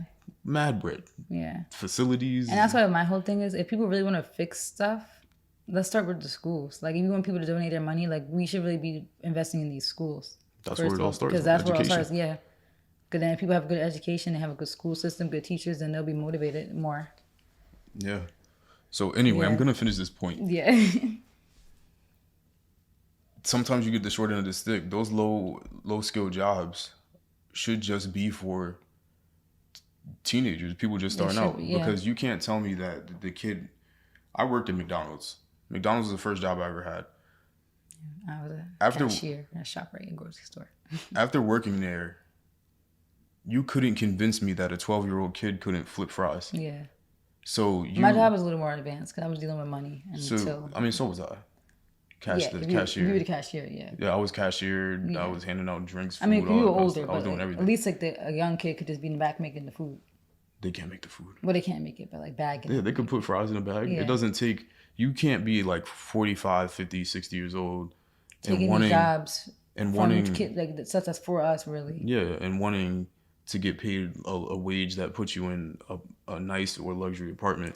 Especially in these days, because there's so much resources where you could get learn skills online that you could apply to jobs. You don't even have to go to school. Mm-mm. My mom literally, I don't want to throw my mom out there. She's going back to school now, but she literally like finessed the life, 6-figure jobs, no degree, because she's just very well spoken. She's very charismatic. Me as a business person, or anybody with a business, anybody that's smart at least, if you could pay somebody less money to do the same job, you would do it. Yeah. If I could pay a kid $9 to flip fries and burgers and do all that stuff, why am I gonna then pay somebody that's older, slower, and the thing less productive, more money? Minimum wage amounts are more than enough for kids and teenagers. Yeah. I was balling at ShopRite. I didn't have no bills, so all my money went to clothes. By the time I went to college when I was 17, every single shoe, outfit, jewelry was mine. I paid for it. Like, my parents didn't pay for none of that because that's all I spent my money on. Was my clothes, my makeup, everything, my hair. I was in high school buying everything. My whole wardrobe was mine. Like, everything you saw was mine. And I was comfortable. Still had money left over sometimes. But sometimes I didn't have money left over and I was fine because I had bills. I was a teenager with no responsibility. But some people have responsibilities. But some people, yeah, and that's the thing I feel bad because a lot of kids... Some people, I went to high school with people that, they couldn't have a phone. Mm-hmm. They could only text over Wi-Fi. And that's when I do think, off the iPod Touch. Maybe minimum wage should be higher. It should be. That's not a doubt. But like you said, it shouldn't be. It doesn't mean you should make $50 an hour because it's not worth it. I worked in these jobs. I worked at McDonald's. And not that it's not a tough job, but I wouldn't say that it's worth like 20. I wouldn't even say it's worth $20 an hour. To be transparent, my first job out of college was like $20 an hour. I was only making like $30K a year, that temp job I had. And that was not like a high skilled job. Cause it was hard for me to get jobs because of not internship reasons. Like, I'm so blessed now to work at Prudential and have my job that I have in accounting, but that wasn't like a super, super high skill job. Like, that was people who literally were working in that same job who didn't even have accounting degrees. And I was still making $20 an hour there though, because like that was like harder work than working in retail or McDonald's. Like, so you're telling me like I could work that job at an office and someone could be making that same amount of money doing a job of half the skill? Like, it's kind of crazy. Yeah, it's crazy. Like, and the thing is, people are gonna be all for it, and so those people are making more than like teachers or something. Yeah. Now the teachers are gonna riot. Like, why are people at McDonald's making more money than me, and I'm teaching kids? Yeah, my job's more important. Yeah, it's gonna get crazy. Yeah, but that's why I'll just do a shameless plug. Like, I'm very heavily invested. Like, I would like to be. I'm not heavily invested yet, but I would really like to get into education when it comes to economics and business and teaching and doing all that kind of stuff. Like, my ideal job would be to become wealthy or rich from having different businesses and all the different things that I got going on now. And just teach people, because I think that's where it starts, is educating people. Like, you see people DM me all the time, like, yo, can you teach me this? Like, what does this mean? What is this? And I do that. And that's why we want to start this podcast too, because it would be so much easier just to have like talks where we talk about like, because we can get all into that, like our investments. Like, we both invest in like index funds, our 401ks and stuff. Like, we're gonna be good. We're gonna be set. Our kids are gonna be set. So obviously we want to share that information. Yeah, that could be a different topic. Yeah, but yeah, that was like my main thing though. Like, I just feel like a lot of people try to stick themselves in that conversation because they jump on a bandwagon. They see everybody's debating the topic of rent, and like, I think I saw this on Twitter. That's why I even got the thing, because somebody said on Twitter, it's like, yeah, rent is high, but there are a lot of people who are complaining about rent being high because the place that they want is not the price that they could afford. Yeah. Because there's people who could afford $1,200 a month on rent, but they want the apartment that's $2,000 a month. It's the same to be $1,200. Like, that's not how it's gonna work. Even on social media, like, I hate the because we were just talking about this earlier. I don't even think that people like 99% of the shit that they talk about or buy or do. Like, I think that they only do it because other people are doing it. Like, I told you, we had the one example I used with Playboy Cardi fans. I think that there's obviously a group of Playboy Cardi fans that exist, but because it's such a meme and we live in just a meme culture, TikTok and everything, and that whole like the nasty generation that we're in right now, like, people want to act like they like him for a look, or for the aesthetic, like, ooh, vampires, I wear all black and wear skinny jeans. Like, people just hop onto things because other people are talking about things, so then they feel like people. It's like they make themselves like stuff. Yeah, like Chrome Hearts, for example. Like, Chrome Hearts is a thing, so now people want to talk about Chrome Hearts because it's a thing. Like, they want to talk about making fake Chrome Hearts jeans, and people are going crazy putting like Chrome Hearts nails. It's like an obsession. It's like people only talk about stuff because other people. 30 years. Like, Chrome Hearts is older than me. Like, I'm confused. Like, and it's just so funny how you literally got that Chrome Hearts hat right before the wave, then you sold it. Like, no. I was buying Chrome Hearts like 2018. That was way before it got like hype. The Rick Owens Ramones. Like, I'm usually on stuff before everybody else. It's just a weird coincidence that you still have to get onto it, and it becomes a trend. But now if I'm wearing Rick Owens Ramones or Chrome Hearts, then I'll look crazy. But I'm the type of sicko. I sell all that. I'm like, I'm not gonna be. I'm never gonna go to a place and have somebody that has the same item as me. Never gonna happen. Never. I buy stuff that's probably older than me. These pants are from like the 1990s. Yeah. Cool, you can't even see them, I don't think, on the screen. Yeah. But these pants are from the 1990s. This jacket is almost 20 years old. I try to do that, but I do wear a lot of fast fashion, I'll admit. But I think I dress it up different. Like, little archive, general research. You feel me? Can't find that. You gotta go out to Japan to get one of these.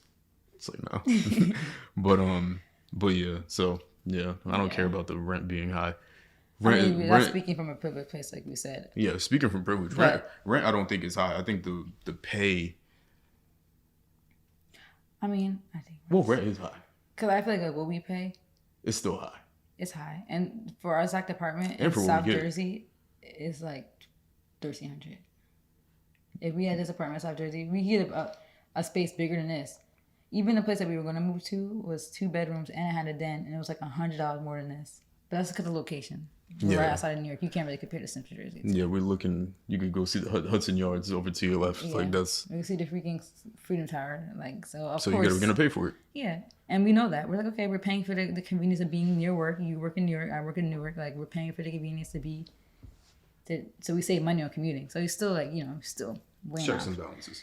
But yeah, that's the thing though. People want that. People want these penthouses, luxury lifestyles. So they was like, "Well, rent is high." Once they see the price, it's like, "No, rent's not high. You have $1,500 that you can spend." Stop buying Fashion Nova. Yeah. Stop smoking hookah. Stop drinking alcohol. Stop drinking Casamigos all day.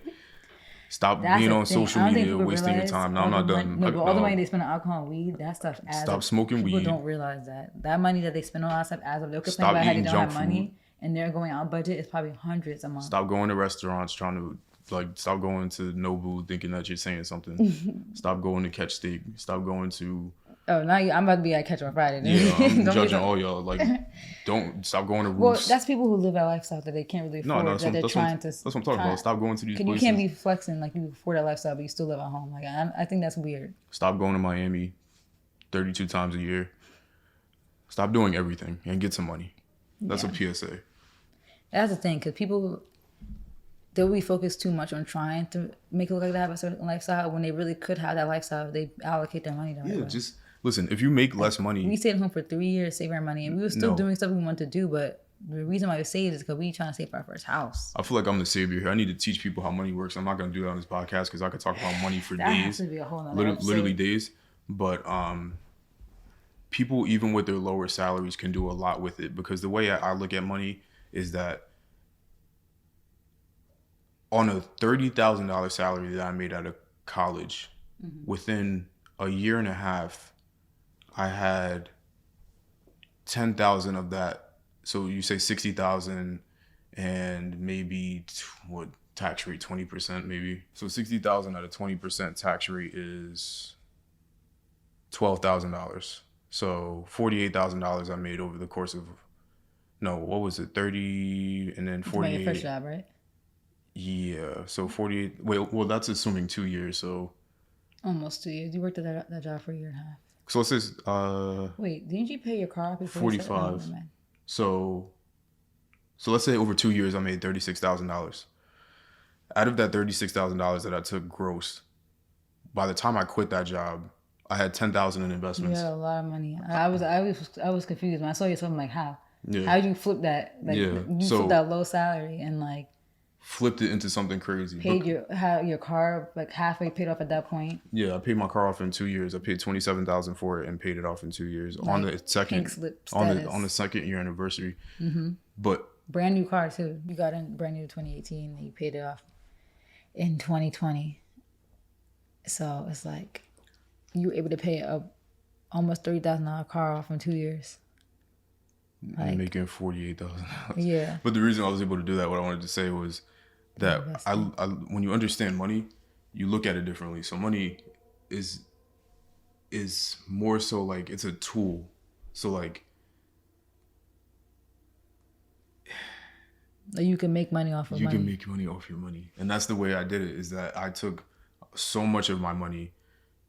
First of all, no. Let me run it back, because this is how people get caught up in the get rich quick schemes and stuff like that. What I did was a lot of research. I went to school, first of all, for years, studied how all this stuff works. And my free time is where I get most of my game from. Like you see me, you can hear me listening to videos and doing research and reading the news and nonstop.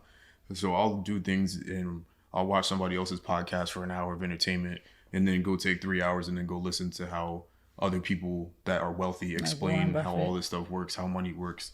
Like Warren Buffett is like a big driver into what we're trying to do. Buffett, Charlie Munger, Bezos, Musk. Mm-hmm. There's so many people. And a lot of them all literally say the same thing. Same things. And like people be so trying to get money fast or like Richard Branson, Benjamin Graham. I could give a million investors and businessmen that give all the keys. And they all kind of they'll give different advice, but they all kind of agree on the long-term investing.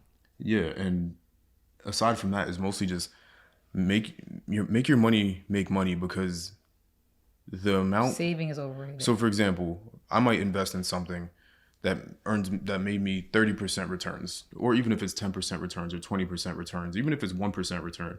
That return number, if you ignore the money part of it, that percent number is how much percent less you had to work to get that dollar or that amount of money. You had to work 30% less because it grew on its own. You had to work 50% less because it grew on its own. If you have 100% returns, you didn't have to work at all. Mm-hmm. And it just did its own thing. And that's the way I'm able to make so much money now and buy a lot of the stuff that I buy. Or back then when I was making pretty much nothing, I made basically in a year and a half, I made $48,000. Mm-hmm. And had $10,000 invested, not saved. I just had money saved outside of that. That's close to 30% of my of what I made in in a year and a half was invested, and that money grew. It's not that I invested 10,000; it's that I probably invested maybe half of that, if that, and it grew to 10K. Yeah, and I get people's reluctancy. Like it's easier said than done. People are reluctant, especially when you like, you know, like we always say, we speak from a privileged place. Like it's easy to do that while, you know, like you're still living under your parents' roof and they're not making you pay anything. You know, I get that's easier said than done. But like we're speaking directly to people because there's a lot of people out there who literally make so many excuses and are in privileged position themselves. Like lots of times my criticism is not to people who are struggling. My criticism is mostly to people who are literally in the same exact position, if not more privileged than we are, growing up in the same type of environment that we grew up in, the same type of family, home life. And like you were saying, spending their money, going out all the time and buying clothes all the time. That's the people who I be criticizing because like you guys are making excuses and banking on the fact that you might be rich one day instead of actually investing your money. Yeah. And saying like, you know, we were saying, like, play the game. Like, and even if you don't make a lot of money, and you have a career that's not high paying, like we're literally proving you can still flip it because our first jobs out of college were not high paying. Even though we have valuable degrees, we didn't have internships and stuff. And that kind of got us out of the race because in our careers, they're very competitive. Accounting specifically is super competitive, especially if you want to go to public accounting. And we kind of had to suck it up. We didn't make excuses. We were like, all right, we didn't really work super hard in college as we could have, you know, and got these internships and like, you know, really worked to get those internships. And we accepted that our first jobs were pretty low paying, like, and just like, you know, regular. And what did we do? Worked super hard for a year and got the jobs that we have now. Our current jobs, my salary more than doubled, yours more than doubled, right? So we didn't make excuses. You know how easy we could have made excuses back then? And both of us got brand new cars. We both got brand new cars months apart. Him in May 2018, literally the day before graduation. Yeah. And I got mine September, like right after my birthday. And with my low paying job, I saved $1,000, I think a week. I mean, not a week, every 2 weeks or a month. And I put down like $6,000 on my car. It's all about finesse. This is just funny, and I want to get to the next topic. We're almost done. Yeah. We have one more topic. Yeah. Yeah, it's all about like you said, make your money work for itself and like take advantage. Like a lot of people just live at home with their parents. What are you doing? Keep talking. A lot of people live at home with their parents and don't take advantage of that. Like, there's no point in bragging about your parents still paying your phone or still living with your. It's like out of focus. It's okay, but there's no I'll wait for it to focus back. People who are listening, we're having camera struggles, so all right, I think it's about to focus back. Is it focus? Okay, bro. Okay, like I was saying, there's no point in still like, oh, my parents still pay my phone. Like, shout out to them. My parents do that. Like, there's no point in bragging about that, and like, or not even just bragging, but there's no point in like taking it, like, of having that privilege, and you're not gonna take advantage of it. Like, if you're still living at home, like straight out of college, which is what we did for 3 years, still living at home, still having your parents pay for a lot of your bills, that's really the time to build your foundation. Like, if anything, that's the best time to build your investment portfolio and to really take advantage of the fact that you have your parents' help. Like, that's the best thing you could do for your parents, is actually show them that you appreciate the help and that you're actually trying to make those steps to build your foundation. Like, there's no point in your parents helping you adjust to adulthood if you're literally going to sit there and ride on their coattails until you're like 30. Like, you're still like almost 30, still living at home with nothing to show for it. No credit score built because you didn't try to get assets of your own. No savings, no investment portfolio. Like, you literally, that's like a slap. And if anything, that's a slap in the face to your parents, right? Like, you didn't even really take their help for what it was for. The point of your parents doing that is really so you could get your running start. And that's the best way to do it. Like, that's the best time when you really don't have to have big grown-up bills. Like, you're an adult making adult money and don't even have adult bills yet. That's the best time, honestly. Like, that post-grad era, especially, like, there's a lot of people who make good money, like, going out of college. Like, our salaries that we have now, there's like a lot of people who make that actually fresh out of college, but their parents still not, like, making them pay for anything. That's the real time. That's the best time. And even us moving, we didn't have to move. Our parents weren't pressed for us to get out, but, you know, after 3 years, we felt like we were ready. And 3 years is still a long time. Like, a lot of people are so quick to move out, like, and eager to move out, which is circumstantial. But we were just like, it sucks being here, so especially being in a relationship. But we're like, just tunnel vision, and let's get our investment portfolios up and running. Don't have tunnel vision. No, I have tunnel vision. Never have tunnel vision. I have tunnel vision. It worked out for me, 100%. No, you gotta always look at the bigger picture. I mean, there's variables and stuff happens. No, I think having goals. Yeah. Have a goal and go towards that goal, but and know that things might happen. Ignoring things that are over here and over here is what's gonna come back to kill you. I know what you're saying, but I gotta criticize a little bit. Yeah. I mean, I come from a biased place. Tunnel vision, I know what you mean though. But tunnel vision isn't the right thing because like that literally what that means is you ignore outside variables. But you're saying just be driven towards that's more so what I mean. Like imagine like I'm standing way back here and I see my goal over there. Yeah. And there might be other stuff that get thrown, but I'm still constantly moving forward. Yeah, I know what I think that's what that means. Yeah, tunnel vision. Yeah, it's a weird phrase, but because every goal I've had for myself, I've literally accomplished. The last thing that is really my hurdle is the CPA stuff. This is like probably the biggest challenge I've ever had to deal with. I'm gonna get it, but I've accomplished every goal I've had on my list. Got my car, got my apartment, got my job, got my degrees. What's next? Kids. A house. That's next. A house. Kids. Yeah. But yeah. What was you saying? I don't even know. It's 1 a.m. Yeah, I forgot what we were saying. Wasn't even like on the screen. Whatever. Oh, am I on screen? All right. Well, I guess we just do our last topic, which we talked about it earlier in the podcast briefly. So I guess it's good. Oh no, we have 2 more topics. So we just talk about this one, and then we'll end with the Olympics. But we could talk about how we were saying earlier, how social media is kind of weird because like you kind of feel obligated to follow people that you went to school with still as you get older.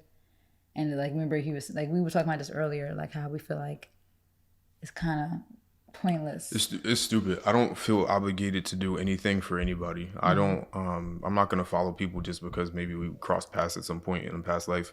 If I follow you on social media when we don't talk, I'm gonna eventually unfollow you, like because I don't care to see what you got going on unless you're actively in my life.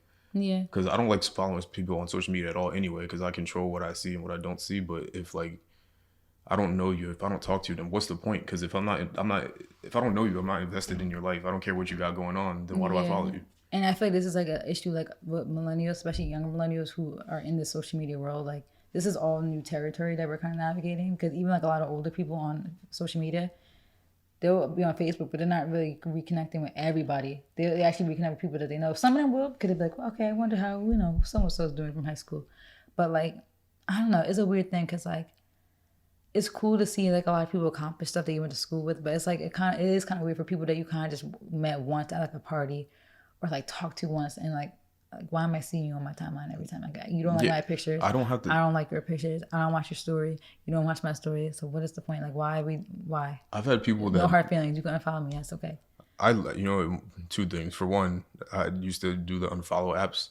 Yeah. To see who unfollowed me. I used to jump for joy when I saw somebody unfollow me because I'm like, thank you, because I get my following countdown. Yeah. But outside of that, I've had people. I just hate when people do that though, honestly, because my whole thing is if you're going to unfollow somebody, I think you should block them. Yeah, block them. And then unblock them. Because then you guys will both unfollow each other. I like how Instagram you could remove people from your follower list so they won't follow you either. That was smart because you're not famous. I'm not about to keep following you. You don't follow me. Yeah. That's one thing. The other thing was like I've had people I just met and then they want to get a follow on social media. I'm like, I don't even know you. It's so weird. What makes you think I want to see your pictures? People care about the number. I don't even know you. Yeah. But yeah, I don't think that you should have I don't have the obligation to anybody. Like I'll unfollow people even that I was cool with because it's like if we're not rocking with each other right now, there's no point in you even being in my scope. Like, That's why even with stories, like I literally only watched like 15, 20 stories. I literally only watch my siblings, my mom sometimes because she doesn't always post. Alex, you, Alex, Cam, like their baby's page, and my line sisters, and like my neos and my professors. I really only like watch AKs. Some people who like I was kind of cool with in school, family, closest friends. I don't even follow celebrities because I don't even watch celebrities' Instagram stories. I don't even follow. I only follow them for their pictures because some of those pictures be hard and like, inspiration. The only celebrities I follow are honestly people that follow me. True. Like, which is just 2 people. Yeah. So, like, I just felt it's for inspiration reasons. Like, could they be taking cute pictures? Yeah, I don't even do that anymore because it's like what I found in college was that when I followed people that I liked something about them, I tried to be them. That's true. Because I'm like, oh, I love this. Like, but then again, that's fit. kind of like something you kind of have to like work on. Then. Yeah, and my way of work. No, I'm not blaming them. I don't think there's anything wrong with people following celebrities. I just said for me, what worked for me, instead of trying to be a clone, is what helped me to avoid that was just not seeing it. Just not seeing it, yeah. Because it's like I was into fashion at the time, and if you see the way I dress now, there's not. I don't even know what you would call it, but if you look at like pretty much maybe until about a year or so ago, maybe 2 years ago, anytime before that, I looked like a clone of like whatever it was popping at the time, and most of it was the Kanye style. I mean, of like, everybody in 2016, was like that. 2017 was all the anybody into streetwear kind of was wearing the same. Camo pants, like the oversized hoodies, era, like that whole thing, clone. And the only reason why, and I was following all these different people. Dressed the same back then. I was following all these fashion people and all this other stuff, and I realized that all I'm doing is I'm just ending up being a clone of these people, and that takes away from who you are as a person. So my way of doing that was to completely, like, almost like a drug addiction, was to just cut it off cold turkey and stop consuming all that stuff, and then just become my own person and like the things that I actually like. Because that's what I was saying earlier, with people, I feel like only like things because other people like them. Yeah. Like, even to take it a step further, is that how we were saying, we were having a conversation earlier about people's vacation pics, and you were like, saying people's pics don't be hitting, and then you showed me somebody's picture when she was on vacation, and I'm like, no, but her pic was fire. Like, it wasn't the way fire. She edited it. It looked like dusty. No, I think it was good.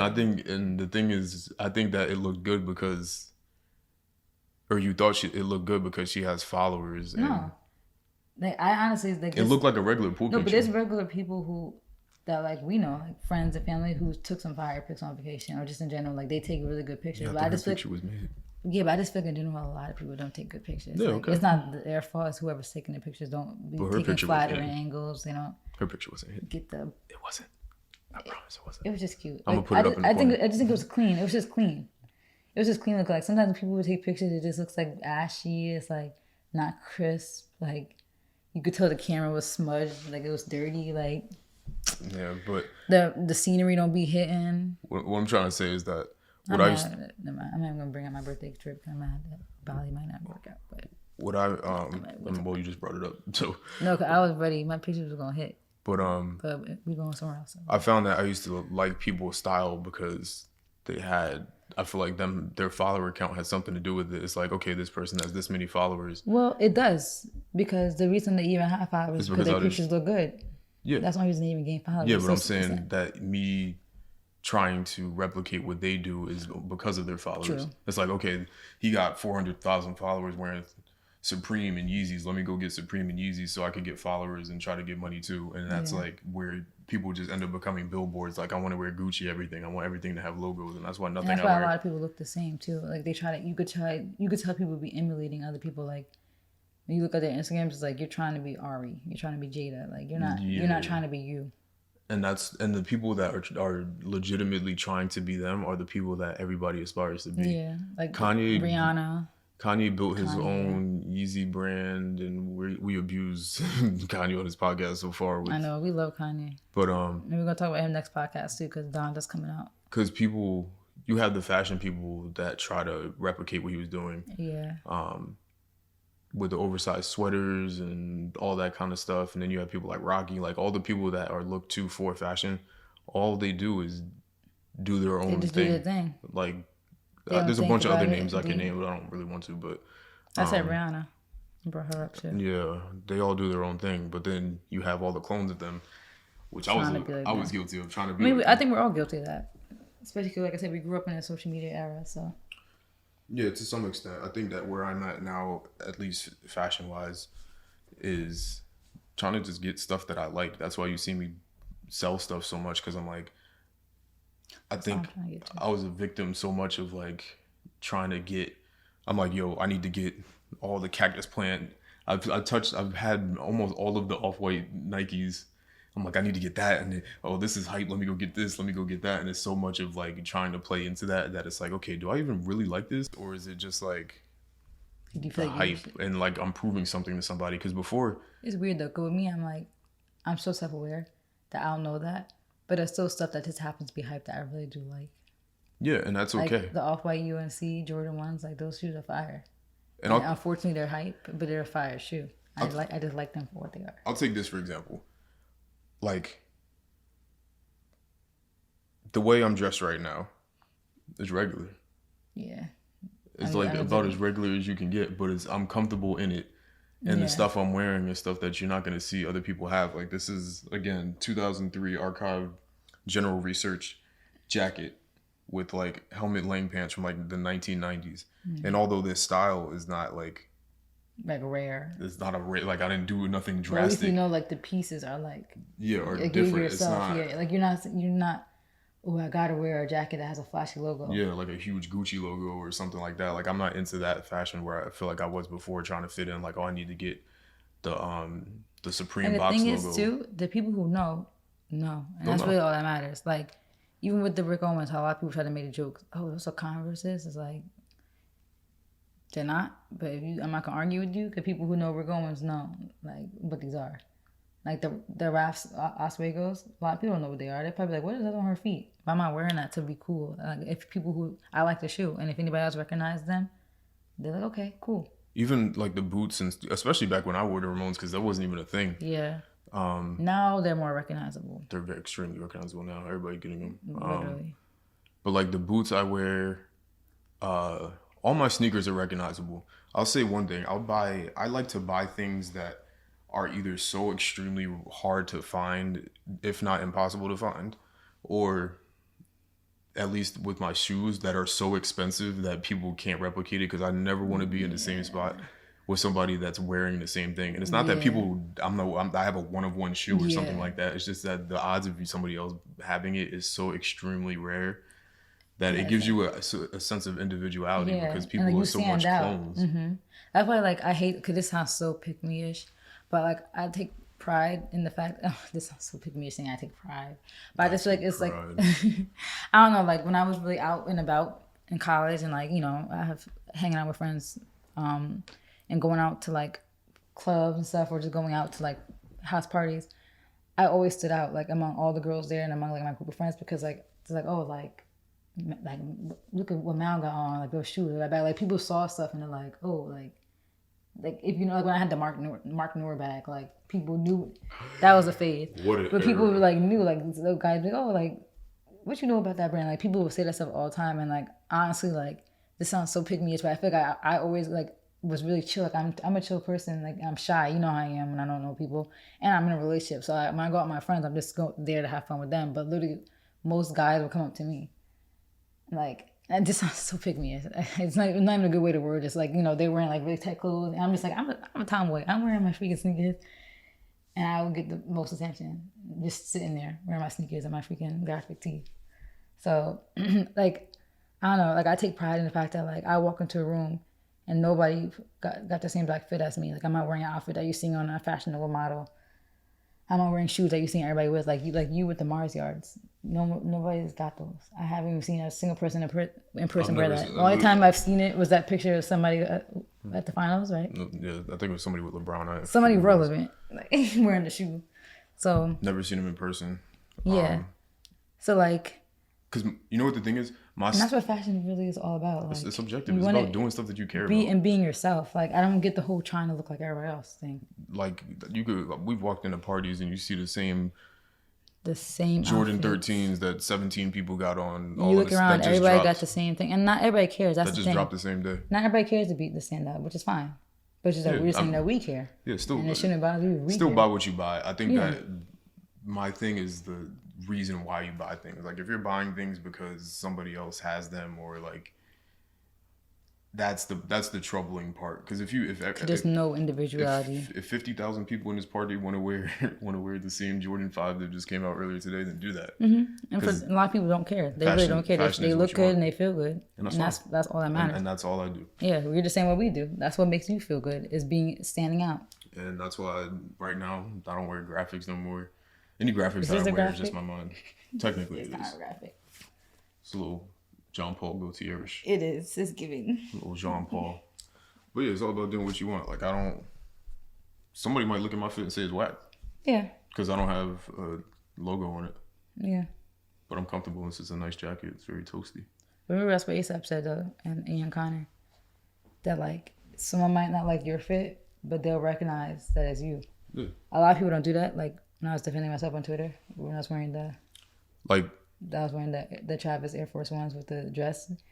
Like, at least my whole thing is, like, and what ASAP and Ian were saying, you might look at somebody's fit and be like, ooh, I would never wear that, but you could recognize the passion. That's like, you could see, okay, you got all this on.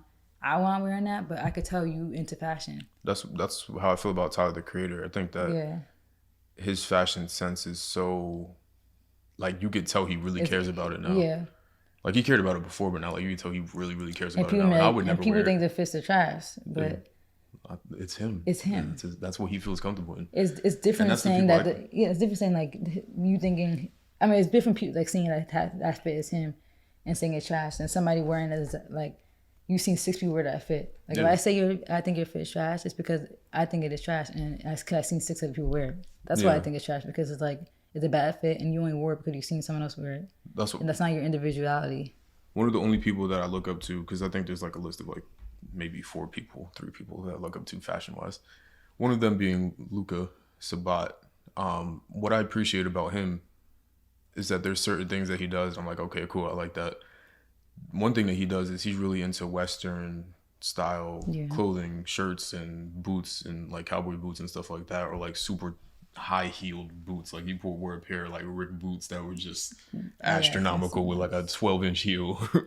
And it's like, I could never do that. Yeah. But because that's him and that's what he likes. Like it looks good. Like the denim on denim, like the denim jacket with the denim pants with like some cowboy boots. That's not me. Yeah. But I like that for him because that's his bag. And that's the thing. Just because it's not for you doesn't mean it's trash. Yeah, it doesn't mean it's trash. Yeah.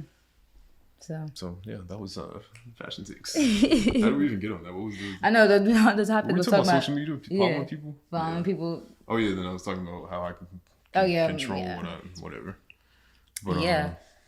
But basically, the main thing was like, we feel like when you get older, like I don't know, we're just having a new perspective on a lot of things. Like we're about to be 25. You realize God, it's August 1st. You realize I'm what about really to be 25 matters. next month in September. And you're about to be 25 in October. Like we're really like realizing like I'm old. Like I can't wait to hit 40. No, I don't want to be 25. I want to get gray hair so bad. Like what the freak? But yeah, I think we're just like what we're realizing. Like we're getting out of that preteen, teenager, young adult stage. Like we're getting out of that caring too much about stuff. Like come on, we're 25. Our goals now, we just want to make our 6 figures each so we can have a 200K plus salary household, get a house, have our babies, and just live life, travel, enjoy the world. It's like you don't even care about all that stuff anymore. Like you got the few people that you're close with in life. You got your family, we got each other, and that's all I really care about. Like who cares about all these people who from freshman year of college when I was 17, 18 years old? Like it's just so like, I don't know, I'm starting to not to care. Like it's just not important. I've been told you that. I know, but that's why I follow 30 people on Twitter. I'm still growing up. I follow 30 people on Twitter because. But I will admit, I probably will never get to the point of following those people. And I'm just more mindful now about who I follow going forward. I'm just gonna have to accept the fact that I'm just too much of a wimp to unfollow people. I will admit I am. But it's like, it is kind of weird. It's like, why am I still following you? Like, I'm with all the shenanigans. You don't care about me. You don't care about my life. You really don't really genuinely care. So why?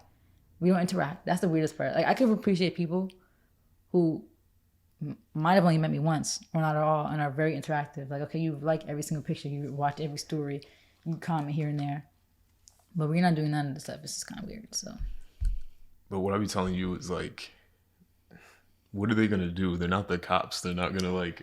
I know. They're not going to arrest you. They're not going to kill you because you unfollowed them. I honestly can't explain it. It's just a weird thing. It's a crazy thing. Like, I don't care. I'm with all the shenanigans. I'll unfollow you. And if you have a problem with it, you could come talk to me. And then we could discuss it. And they could, because then what are you going to say? I'm like, no, I unfollowed you. No, I'm saying, like, what are they going to say? Why'd you unfollow me? Or you could say in the group chat, oh, like, I don't know what I did to him, blah, blah, blah. Like, you can say anything you want. If you bring it up to me, though, I'll explain. I'm like, yeah, we just don't talk to each other. Yeah, I think the thing is now that we're getting older, like, people need to realize it's not personal. It's not personal. It's just, like, you're trying to protect your space and what you see. And, like, this social media stuff is so, like, consuming. And I think a lot of people are realizing that. Like, I think our generation, like I said, is a curse. But I also feel like if it's not us, Gen Z might be the generation that wakes up and realizes that this stuff is actually really consuming. We might get back to a point where people are taking really big breaks from it and actually are going out and living life, because it's getting scary. And like, I'm trying to like get off of it, but it's just like, it's just weird.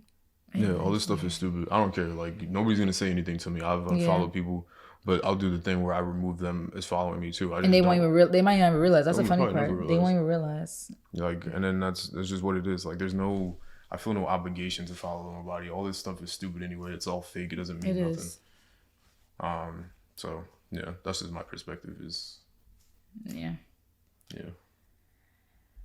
All right. Well, we already talking for 2 hours. I guess we just do this last topic super quick, just because it's relevant. But I just want to talk about how, like, the Olympics.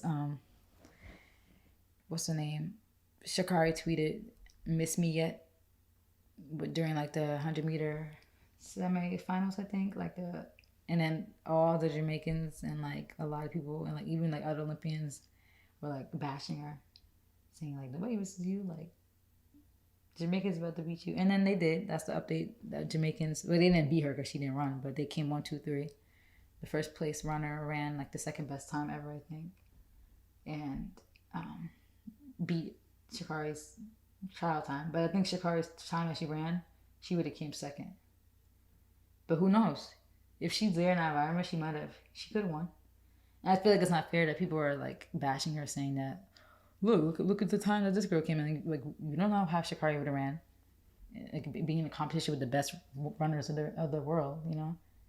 So I just feel like it's hard to be like, oh, Sha'Carri needs to be humble. And I do feel like, because she's young and this is all new to her. And she's probably still hurt.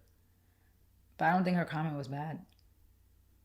I mean, it was a little. So cocky. She was saying, "Miss me yet?" Like, miss me yet? About, like, I know what she was saying, but like, to who? To like the audience. I guess people saying like to the U.S. team though. That's what I don't know. Like, I don't know if that was supposed to be a bash because they didn't perform.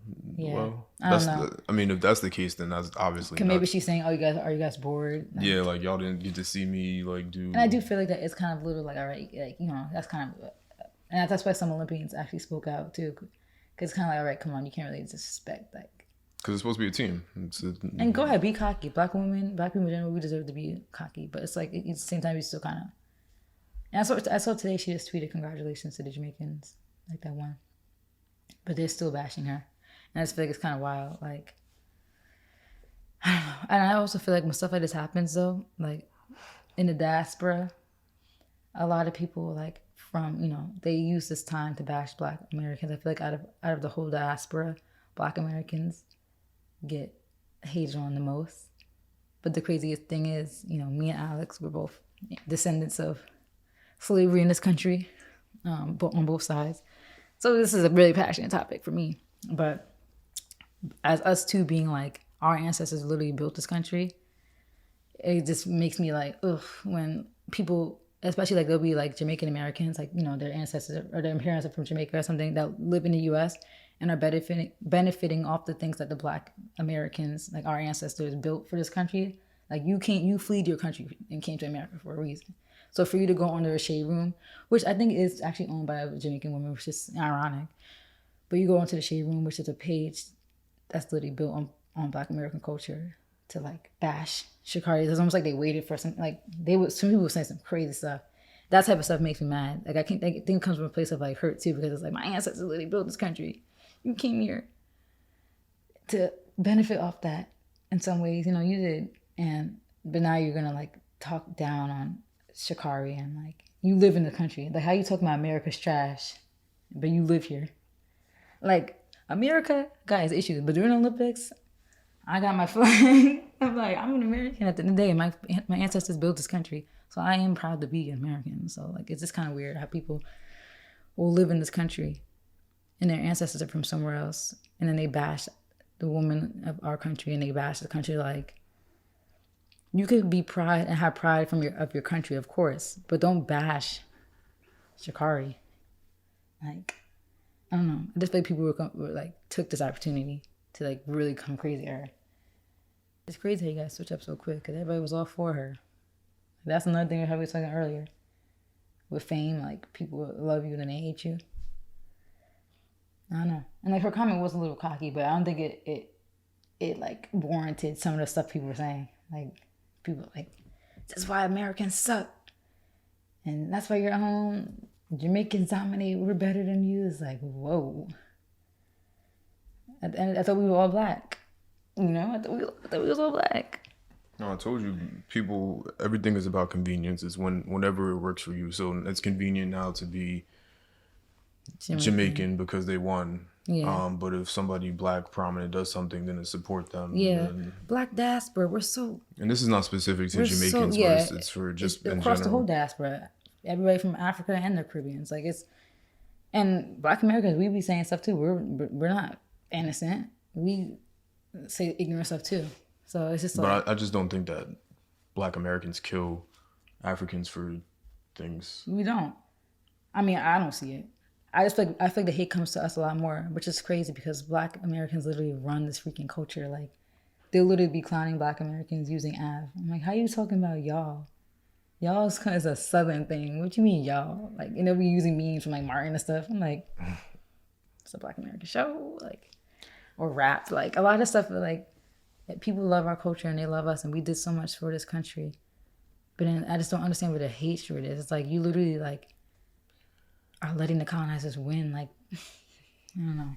It just sickens me, especially when they like benefit off of like programs like that were made for Black Americans and stuff. Like, it's just... I think that part of that is Black Americans' fault. We're too open. We don't gatekeep enough. We let everybody else gatekeep their culture, but we don't gatekeep. And they won't let us either.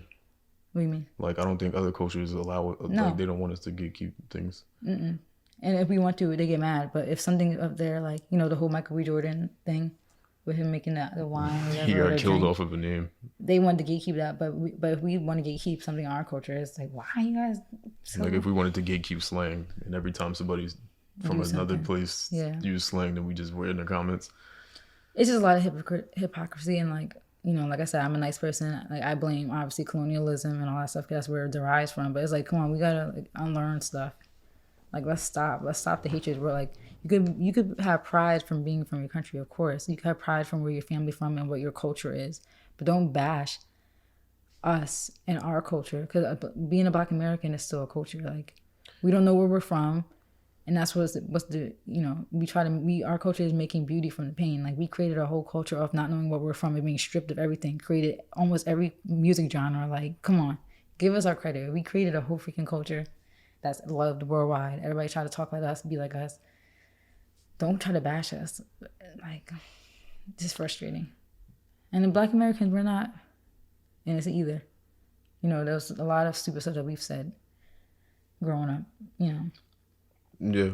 But it's just, I don't know, it just frustrates me because, like, people, I feel like in situations like with Sha'Carri, it's like people wait for a moment like this. I think that tweeting from freaking America, like, you're not Jamaican. Even your ethnicity is, but your nationality, you're an American. You don't live in Jamaica. Even if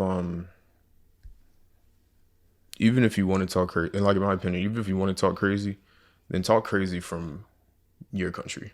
That's what I'm saying. That's my whole point. Like, how you talking crazy in New York? Yeah, like tweet from your country. You're not, like, you really don't love your country that much. If like you're old enough to move back, go move back there. Like, that's... I was gonna say move back, but then that sounds a little, you know. I know. Go back to your country. It sounds like it's giving Republican Trump people. Yeah, you're Republican. It's just like... But yeah, I don't think you can't, like, why move here then? Like, if you think our country's so trash and you think the people here are so trash, that's my whole issue. Then why are you here? I see some of the stuff that goes down in other countries, and I see why people. And that's why you're here. And my people, my ancestors did this. We built this. We fought. My dad went to the Million Man March. Millionaire March. I'm tired. Where is that at? My dad and my grandpa. Rest in peace to my grandpa. Went to the Million Man March. Our grandmas and stuff was in the South. Our last names are slave names. Sparks. Yeah, it's like we got. we real Black American, both sides. So like, I'm really passionate about this. Like, I don't think people understand. And I try not to get into that bag because I have like a lot of people that I know who are like, a lot of my friends and everybody like around me know where they're from, and you know, are really, you know, take pride in where they're from, their parents are from, where their parents are from. That's not where you're from. You're still American, which it still is their ethnicity. Like that's still their culture, because but it's just like, it's just hard for me because it's like their benefits. No, here's. I don't want to offend. That's why I'm trying to say this lightly, because like I said, I have like a lot of people in my life that like that. It's almost like, and hopefully this isn't offensive the way I say this, but it's almost like when you had like when kids disrespect their parents, it's like you disrespecting your parents, and then you go and eat the food out their fridge, go watch the TV on their dime, tweeting them from their Wi-Fi, all this other stuff. And it's like, if you're gonna talk, then at least talk from a place where you're not getting benefits. Like you're not. That's why people who live in these countries that are talking crazy, I'm like, okay, let's fight. Like, talk crazy. Because you're in Jamaica or in whatever country you're from, then we could go tweeting from your place. You're not using ab. You're speaking in your native slang because you don't live in this country, and you don't consume that. Go ahead. But it's kind of hard to respect the opinions. Like, people are talking crazy, talking in ab, living in the U.S., talking crazy. Yeah. About, like, you could have pride for where your family is from and where your culture is from. But it's when you start bashing and like being disrespectful. Yeah, I think it's God, because I could spin so many things to a million different topics. Yeah. It's like almost like with white people and how being pro-black isn't anti-white. Yeah. Like, you can be pro where you're from and not be against anti-Black American. Yeah, like you can be like, I love, let me see, like Nigeria. Like, I love my Nigerians. We're so much smarter than these Black Americans. Yeah, they're then so it's crazy. dumb. It's like, wait, why are you? They're so violent. What do we have to do anything? I've seen the activities in other countries. And there's this person I found on Twitter. Like, he's like, can we start let's like, what was it, like an anti-Black American thing then? Like, let's start like protesting Black American culture then, since you guys hate us so bad. I'm sure nobody will participate. Yeah. At all. So I think it's stupid. I'm really passionate about this topic. I think that darker skinned people were very divisive within every part of the world. That's why I say darker skinned people, because it's not just in America, it's not just in Africa, it's not just in the islands, it's not just anywhere in the world where darker skinned people exist. If you don't mind, I'm about to get off for a second. Yeah. I think that that's why we aren't able to see much progress in terms of anything that we can do, because you take places like, and I really hate to use specific countries, but I'll just say in general, you take places that were colonized or taken over, and then either through rebellion and you gained your liberty, whatever it is, and then you see after the colonizers leave, and it's left to the people, the native people, nothing gets better. In all honesty, it only gets worse. You have people that are destroying your own countries, and we're so divisive in our own communities that we can't make any progress. Like some of the things that go on, the atrocities across the world. I don't want to say specific places again, because I don't want to be, disrespectful, if that's even disrespectful, because pointing out something I don't think is disrespectful, but it's a fact. The way that things happen in these other places, it's us doing it to ourselves. So it's like, we're so divisive within our own countries. And, well, I'm not going to say our own, because I'm from America, so I'm not claiming any of those other places. Black Americans, like, we're divisive too. Yeah, now, but before we weren't. We weren't. Like Tulsa, we weren't. Like, the stuff, us being divisive now is Harlem. Is all effects of white people seeing that we were doing good and destroying that. Yeah. Because we see the way we divide ourselves. We came together. Like, there was a time where we really came together. Like, our people came together, and unfortunately, now you see crime rates and stuff. Like, Black people in America, we divide ourselves by what street you grew up on, by gang affiliations, but it by wasn't all like this that. other stuff. And we actually did build though. Just like how in like African places they divide themselves by like tribes, and they literally killing, like it's the same thing. Each other. It's the same gang wars all over the world. We have people that are dictators and robbing people's money and killing people, and it's just crazy all over the world. We're so divisive in our own individual communities all over the world, and that now we're even so divisive that we're beefing with people from across the world over what? You need like you beefing with us, you need to worry about your country and we need to worry about ours. Like we got stuff to fix on our own stuff first. And if you we're just so divided, like it's so sad. And to me, if you're over here, if you're getting the benefit, not even if you're getting any benefit, if you're just over here, then to me you should be rolling. You abandon your home country. You should be rolling with us. Yeah, if anything, just like if I was. Because what makes America America is that we all come from different places. Yeah, that's literally what makes America America. That's what New York is. Yeah. And if I was to go over there, it would be the same thing. I would be rolling with them. Yeah. If I move into your country, I'm gonna represent your country, and I'm gonna be like, all right, this is where I live. This is my home. That's all it is. Just like I would never like expect somebody to like. It's not even necessarily that. Like, if you're from a different place, and I'm not necessarily telling you to represent here. It's just like, at least don't kill it if you're not gonna because I'm not throwing up the American flag everywhere. Even though I've had cause we know America has its issues. Yeah, family history of all types of military and people fighting for the country, literally. So I have that history. Yeah, so I care. World War II veterans, in the family. Because of stuff that happens, I'm still not gonna be throwing the flag up all the time. I'm not gonna celebrate 4th of July. Because we know our country still has a lot of issues, and we still have a lot of evil stuff that happened. But I will say I'd much rather live here than any other country in the world. Like there's not any other country I want to be from. Yeah. And I take pride in the fact that our ancestors built a lot of this for us, and I know that they'll be so happy to see where we're at today in life. Like I take pride in that. So. And if you take pride in your country, stay there. And you can move to another country for better opportunities and still take pride where you're from. But like without killing the place that you moved to. Just don't kill. Like, that's crazy to me. It is crazy. That's why I get so mad about it. That's why I'm so passionate about it. Like, why would I if I moved to like London and started killing bashing people from the UK? I'm like, the UK is trash. Yeah. Like, all y'all suck. Like then it's crazy. If I moved anywhere to kill it, and it's like a slap in the face because like affirmative action, all that stuff was all rooted in the civil rights era. Where at that point, yes, there was still a lot of immigrants in the country at that point. Because I think even like Marcus Garvey is an immigrant himself, I think, right? I don't know, there's like a lot of people that were rooted in the civil rights era that are helped. Immigrants. But they helped and they came here and they fought for this country. And they weren't bashing. They weren't bashing their new home. Because what if they helped it. What if they came here and was like, nah, y'all white people is crazy, or y'all black people, y'all not doing nothing? Yeah. Like no, they actually input it, and they would say, I'm an American, I live here, I'm an American, I'm gonna fight for the country, and the people who were here, who were stolen and brought here, I'm gonna fight for them too. Yeah. They didn't come here and represent their country OD and then act like and just benefiting off of. If we all came together, then we would end up like white people.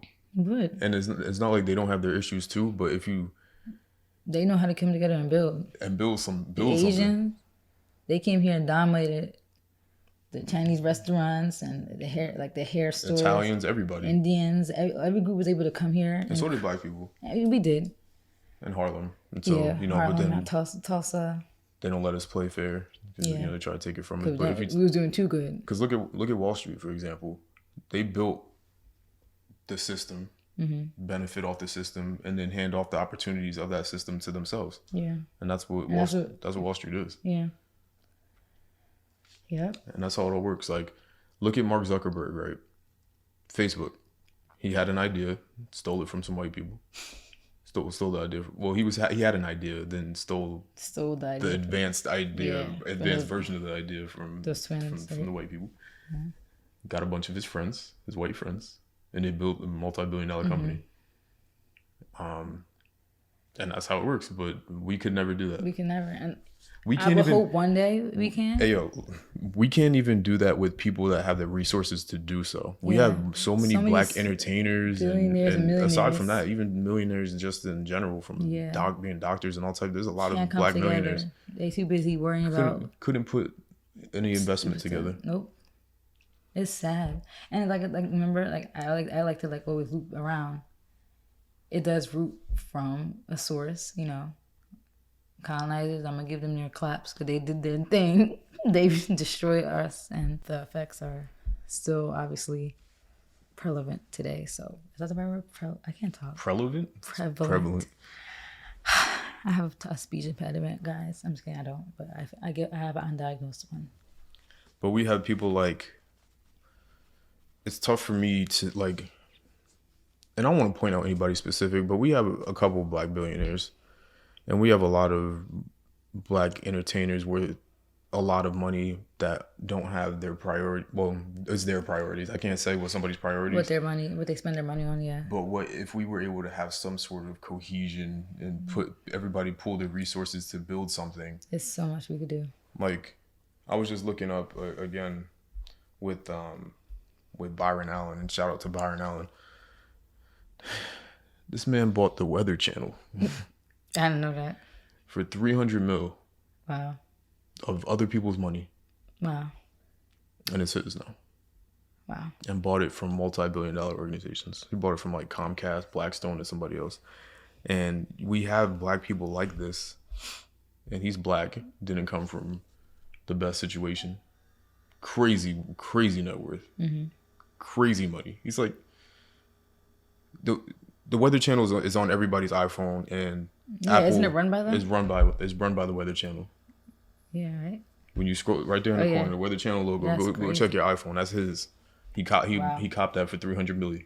Wow. We have black people with these resources, even if it's not $300 million, because that's an insane amount of money. You could come together and all be part owners. Yeah, or not even just for that, but just for anything in general. Like, one thing I like with LeBron, for example, prime example, LeBron had people, his friends that he's been down with for decades. He worked, grinded, got in a position. He's a billionaire at this point. He's done everything that he can do in the game of basketball. Mm-hmm. And what did he do? He puts on his man, Maverick, who is in so many different ventures, running, Space Jam 2. Like Maverick is like the shop show. Like Maverick does so many different business ventures, and LeBron put him in position to do so. Mm-hmm. He put his friend Rich Paul in position to be his agent. So now anytime LeBron gets a deal, Rich Paul gets a cut of that. He's multi-millionaire, like a gazillion times over. Rich Paul has his own. He's like an agent. So like he helps to sign people. He has his own agency company thing. He signs Rich Paul has signed everybody in the NBA. Tens of millions of dollars, if not hundreds of millions of dollars coming in, and that's just from somebody. I mean, a lot of people. I will say, a lot of black entertainers and athletes are credit. They do that though. Yeah, they do put their friends on, and they 1,000% do. And we need to build companies. Yeah. Instead of living this lavish lifestyle just to flex and nothing to show for it. The individual accolades, because what if, like we'll just take Maverick. What if Maverick had a company and he was able to teach things and employ black people? Who was the person? No, but who's that one person that actually forgot who it is? Some celebrity who's actually paying for the teaching the youth economics. I'm not sure. Someone, I think it's a rapper.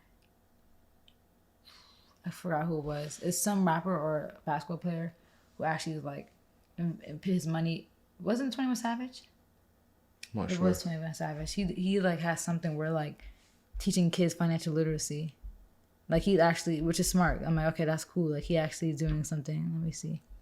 21 Savage. All you look for that is just we're so damn divisive that we can't even get along with each other. We fighting over freaking Olympics. Instead of being happy that 3 black women, no matter where you're from, 3 black women just showed the whole world that our race 1, is 2, and the 3. fastest. That's what it should be about at the end of the day. I'm supporting America, obviously, in all events, but I just like to see black people win. Yeah, but and that's how it should be. Sha'Carri should also be able to be cocky because that's a part of the game. The same way rap is what it is and how nothing's off off. What's the word? Oh my god, nothing's off like limits. Nothing's off limit in rap. Like that's the culture of it. The culture of sports is competitive. It's competitive. And let her talk crazy, and you can talk crazy too, but it doesn't have to come to bashing. All Sha'Carri said was "miss me yet." She didn't say nothing crazy. She was just very cocky, and rightfully so. That, like you said perfectly, like sports is. That's the part of sports. But you know, but most fun. people don't play sports, so they would never know what that's like. Like there was people who I ran against who we was beefing before like the race, looking at each other, talking crazy, but then afterwards, like that was a good run. Like it's all about competitiveness. I think my only problem with talking trash in sports is if you talk trash and can't back it up. Yeah, that's a problem. But trash talking is a part of sports. That's what makes sports fun. That's what makes it competitive. It makes it fun. And after the fact that we all come together and can literally, bro, if you take have a good time. And I'll debate putting clips and stuff into the video. We need our soundboard too. Yeah, we do need our soundboard, but we got the thing. What's it called? It's just a wild stretching pose. I know. I probably look stupid. You've done that mad times in the video. But I do that.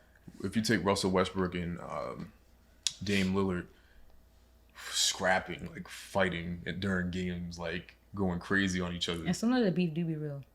But then after the game, they'll talk about each other and be like, yeah, it just gets competitive. Like they're not there to be friends with nobody. Mm-hmm. They're there to win games. They play with crazy intensity. They're not there to be buddies with people. Like they really don't like people. Like you see any Russell Westbrook interview, he don't even want to be there. Like that's that competitive nature that pushes you to be. Like even Kobe, for example. Yeah, Kobe didn't like him. He didn't like his own teammates. And people like not hated him, but they like kind of like same way with Sha'Carri. Oh, he cocky. Look what happens when he passed. Like everybody was devastated because like you loved Kobe because he was the game. Like he was like the epitome of it. Yeah. Very competitive, very cocky. That's what it's about. Just like LeBron. Like people never had that type of competition in their life, and they don't understand. Like the I'm sure the Jamaican woman who won and Sha'Carri talk and like she congratulated them probably like personally. Like they're probably cool. They know what it is about. And they're probably like, okay, we'll see you. It's we'll like that with rap. Like people just too soft. Like it should be like that in any sort of competitive any field. Yeah. If you do any, because the thing is, everything should be competition. It should be. That's what's only gonna make you better. When you submit your resume, you should be going. You know who said it? Let me talk, and I'm gonna find this quote. Yeah. I'm also excited to go back on another thing. It was 21 Savage launched a free financial literacy course for kids. See, that's fire. That's where everything starts, is education. And then he's put together $100,000 in scholarships. Lit. But yeah, that's not being divisive. That's a good example of actually doing something that's going to help. And he's not from here. He's not. Well, he was born overseas. Yeah, right? But that's the thing. You see, he came here and still repped us. Like, that's why you didn't even know he was from there. Because he repped where he's from. And the place that made him who he is and gave him the life that he has. The quote I'm looking for, because I'm probably not going to know who said it, was basically just that every day you have to wake up and treat your competition like they're stealing money out of your pocket, because they are. Like, there's enough money in the world for everybody, quote unquote, like that's a thing. But market share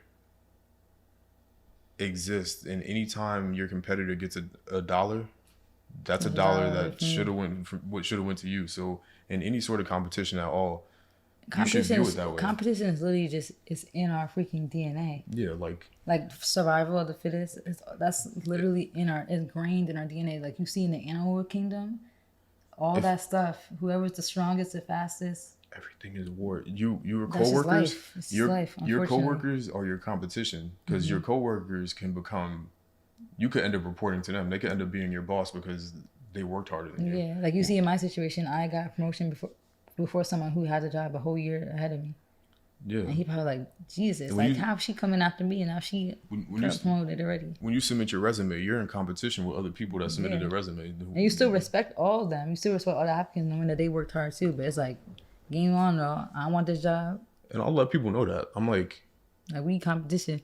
You cool?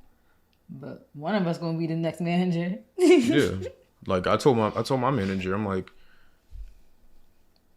I want your advice on how to be better, because all I these want your people. job. I'm coming for you. Yeah, I'm like, all these people right here. I'm competitive. Literally told her word for word. I'm like, yo, I'm competitive. I want to be here at this point, and I'm gonna.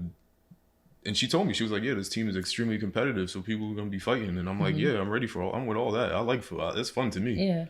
And what it all comes down to is if you could be competitive but still keep like I always like to say friendly competition. Like how you could have like your group of friends or like, me and you. And it's like the friendly competition is only like literally I said this before, I think friendly competitions actually will push us to be as successful because it's like, oh, you doing this? I'm like, you got the car? Oh, Al's got a brand new car? Okay. I'm gonna get a brand new car too. Like Mal got a master's, okay, I'm gonna give a master's too. Like that only makes us better. Both of us. But what is bad is when, which happens a lot, especially I feel like among friends, is when the jealousy comes in. And jealousy with the competition. And jealousy is normal too. It's just don't let it get jealousy only comes in when the other person can't do it. Yeah. Or when you just want it to happen fast as you, and that can actually hold you back. Like it's normal to be like, man, like I like that she's doing that. And I admire that. I kind of wish I was there in life too. But when you let that like eat you up, that actually does more harm than good. Cause now you holding yourself back in like good things. That's the only time a competition is bad is when it becomes unfriendly. Now and you're vindictive and becoming like mean or jealous or hateful. For me, I never, well, not never, but in my older wisdom, I don't believe in friendly competition at all. At least from my perspective. Like you said, you brought up the examples of like the car and the degree and stuff like that. The reason why I don't view it friendly, because it's like we're doing it like it's not like I view you as competition. I view you as I'm trying to keep up with him. No, I never feel that way about you. Really? Nah. You see me as competition? Huh? You see me as No, I'm saying the opposite. I don't see you as competition at all. I don't think that we're competing for anything. No, I don't think I'm not competing. I don't mean like competition like me and you are competing. I feel like the competition of life, like the things that you're succeeding at. It's like we kind of go back and forth until we're both at the top of the ladder. That's what I see. Like, but like you said so yourself that like some stuff I did inspired you, and like that only made you like I think you said this to me before. Like you said like oh I saw you do that and that really made me like all right like I pushed me to do it. Maybe I did. I don't remember, but if it was, I would definitely admit to it. No, you definitely said that. I don't remember. Maybe. Do you remember what it was? It might have been the master's thing, honestly. It might have been. Yeah. It might have been. Like you were saying, like it wasn't even in a bad way. You were just saying like, I gotta get that now. Like. I probably did. I just don't remember. But it wasn't saying in like that's my point. It wasn't in a bad way. It was like motivation, which is good. I don't know. I don't remember when I said that, but I would definitely like to know when I said that because then it would be yeah. Because I don't view like that's what I was saying. It was like kind of like it had to be in 2020, early 2020. That wasn't that long ago. Yeah, I only got my master's end of 2019, middle of 2019. Yeah. But I don't view you as competition personally because I don't think that we're in the same. Yeah, we're not competing for the same thing. Yeah, that's why I don't view it as competition. But that's what I mean, like competition as far as like competing in life. Because at the end of the day, like that's what I'm saying. I don't even view that. We're in the competition of life.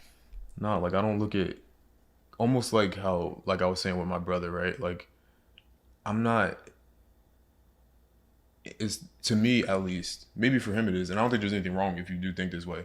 If he gets his master's before I did. Like at an earlier time, because I'll have mine before him. But if he got his, like you wouldn't care. It wouldn't. But that's not my point. That's the thing. Some people would take that and be like, "How the heck he get it before me?" and be mad. Like to be genuinely happy for somebody and be like, "That's cool," and it either motivates you or you're just like, "That's not my passion." Then that's different. I'm talking about like, that's what I mean by it's friendly. Like I said, for me, like I saw that you got your car and Amira got her car right after that, and I was like, "Wow." Like, it really pays to have people around you who are doing well and not being mad about it. It actually motivating you. Because I'm like, I got the money to get a car now if I wanted to also. But I want the brand new car. So I'm going to work hard. And now it's a flex that we both got our brand new car. I think that I'm not motivated by things that you do. Mm-hmm. But I think that you motivate me to do things that I want to do. That's what I mean. That's literally what I mean. No, but I mean like direct things that like if you like you said, I got the car, then you were like, no, I'm not gonna get it. Yeah, I don't view it that way. But if I'm like, but the thing, I won the car already anyway, so it just pushed me more to be like, yeah, now I gotta get the car. Cause me and I was both gotta be for me, a new car. For me, you motivate me more so like. I'm like, yo, I want to get my Series 7 and 63, and then you might say something, and that might motivate me to go and get it, but it wouldn't be you going to get yours or you getting another certification or something that would push me to go get it, if that makes sense. Yeah. At least nowadays. Yeah. Like, I don't know. Maybe I'm wording it wrong, but I just I know you're not wording it wrong. Like, we kind of bounce it back and forth between who's doing what. Yeah. And all that does is have us both at the top together. Yeah, you're not wording it wrong. I'm just saying, like I said, car. I have a car. But I don't view it as competition. That was it. I'm pursuing my CPA. You pursuing your Series 7. So now we're both up here. Yeah, we're just right now we're both in the competition of who's gonna get the 6-figure salary first. And I feel like that's like we're not competing per se, but it's like one of us gonna get that first, and that's all I was gonna do is motivate the other, you know, to just keep working. And now we both make 6 figures. Or like how you opened your Vanguard account, and I'm like, all right, now I gotta open my Vanguard account because you're not about to be a millionaire by yourself. Yeah, I never do nothing like that. No, but it's not a bad thing. That's what I mean by it's friendly. It's friendly because it's like we're both gonna win. No, because to me, if I get into that mind state, at least for how competitive I am, then it's gonna turn the wrong way. Like I'm gonna try to outdo everything. I'm gonna try to outdo you at all times. Like maybe that's just the way that's when it gets bad. It's like then some couples are like, all right. Yeah, then it's like, are you my enemy? Are you my op? And that's the unfortunate part about me is that I'm so competitive. Like I'm here to ruin other people. Yeah. That are what I feel like they're trying to accomplish the same things that I'm trying to accomplish because I'm just crazy like that. Like I will die on my pride and I will try to do everything I can to beat somebody. So that's why I have to not view you or family or anybody that I care about as competition because I'm gonna try to like. That's when the animal kingdom side of it comes out. Yeah, because then I start going crazy. It's like okay, you got this. Now I'm gonna absolutely destroy, and it would help me. It would. But I'm gonna be like, I'm gonna absolutely tear you apart and make you feel so insignificant with what I'm about to do, and that's just the dangerous part about me viewing things as like friendly. If you get to that point. But I'm just like that. Like I can't. I almost can't even have fun sometimes with certain things because like, you know what? Almost like. But it doesn't get to the point, like I said, where like it's bad. Like I mean, like I said, the example of like friends. Like lots of times, like the biggest thing where jealousy and bad competition happens, I feel like it's within friends because people will have like a friend group and like they'll have one or two friends that are doing things like everything going for themselves, and natural jealousy starts to overcome them, and then like it doesn't feel like the competition's level at that point because at one point it's like okay, we all went to school, we all went to college, but now it's like all right, this person's graduating, this person got this job, this person's making this much. Now everybody's kind of in different levels. And that's when I think that's why a lot of friendships fall apart in the early 20s because of that. And it's because the competition becomes animosity and becomes like hateful. Like you don't even like you let that overcome you so much that you don't even feel happy for that person. And now you're actually trying to do things just because you want to be better than them. Like, oh, I'm gonna do this because I want Mal to feel away. Like I'm gonna try to make more money than her so I could throw it in her face. Or I'm gonna try to do that. Like that's when it's bad. And I feel like that should never should never feel that way with people that you cool with, because you should want them to do well so you guys can all win and live life lit together. That's how I see it. So if I'm seeing like a friend's making more money than me, and that's my friend, I'm like, okay, cool, I'm happy for my friend, and now I'm gonna make just as much money as her, so we both could be out here living life and like enjoying life together. Like I'm not gonna hate. And that's where it gets bad, because a lot of people hate, and like you said, that's what's, to your point, you're right, because a lot of people view that competition with their people that they're supposed to love and like their family and friends, instead of viewing that competition with a stranger or a coworker. Like I'll take this for example, if we're gonna use a direct example. So our first jobs, we made the same amount. Mine was different because I made commission. So yeah. it was the first year at least. It was still the same. It wasn't that much. It was like the same base, similar base, but you made a little more.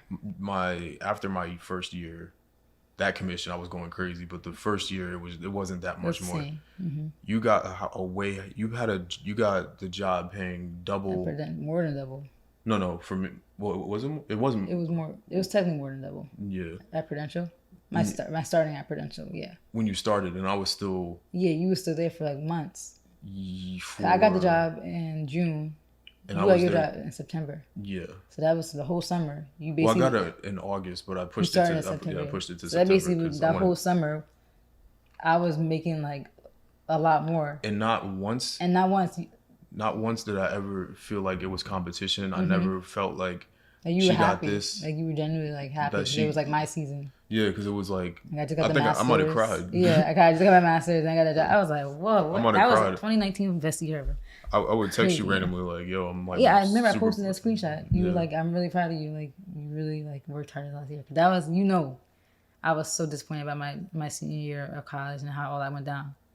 So to me, that's why I don't view nothing as competition, because like even because if I view that as competition, then I'm gonna try to tear down everything about what you just did by trying to outshine you. So you feel like friendly competition is kind of like a contradictory term? Yeah, because there should be no competition.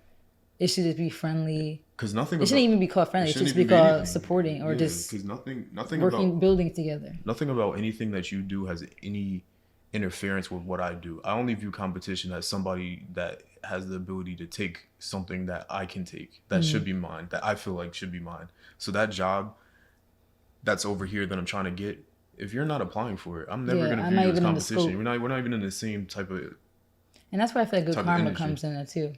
Because like you were genuinely happy for me. Then what happened 3 months later?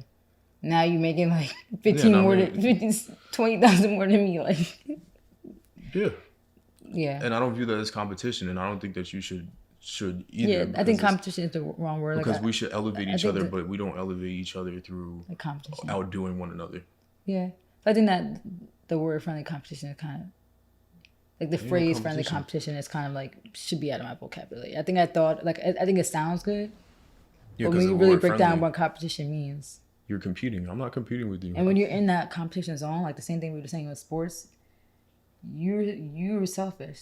Yeah. I mean, these Olympians right now are selfish. They want the gold, but they could still even from their own teammates. Yeah, and that's a competition. Everything after that is just camaraderie.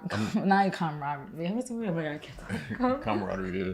I'm not here to take anything from you. So I don't like the word nothing competition is just that. I'm not here to take anything away from family. I'm not here to even take anything away from friends, because nobody does what I do. Yeah, and that's what makes life cool. Yeah, so everybody's their own person and they have their own I'm genuinely happy for people that are genuinely happy for me, and that's it. That's all that matters. I really might have cried, like probably driving on the highway. Yeah, because that was like literally like that was my freaking season. I don't think anybody knows that high. Like getting your master's in a year, and then getting a freaking job like before I even crossed the stage. Like, and then I think. I'll probably try to find this message, but I'm pretty sure I told you that you got the job before you got the job. Yeah. I just knew I got the job after that first interview. I was like, I killed that. I was like, because you said something, and I'm like, I'm not sure if you noticed, but you got the job, so congrats. I think I congratulated you before, like way before they even. Yeah. I just had it. Like, that's just how I view it. But anyway. It makes my heart warm. That was a good time. All this talking make my back hurt. I know. We almost had a 3-hour time 2022 is going to be like 2019. We're going to get the CPA, you're going to get your MBA. We're gonna be out here. I gotta stop. We gotta stop with the people listening. If you guys listen this far, because this is a long podcast. But if you want to watch the visual, my arms look. Your arms look nuts. Look like a bat. I've counted how many times you did that. You look like you about to fly away. You look like a chicken. Look like a bat. But we almost had a 3-hour time stamp, so we're gonna cut this off. I'm sleeping. It's almost 2:30. I know I'm sweating. I had this makeup on for like 12 hours. These hot lights everywhere, but I'm gonna wrap it up. Our neighbors are probably like, Jesus Christ. It's lit up like Christmas in here. Yeah, and as you can tell, we can see all these apartments right here. So I think I fixed the camera. I think I fixed what's wrong with it. Yeah, right.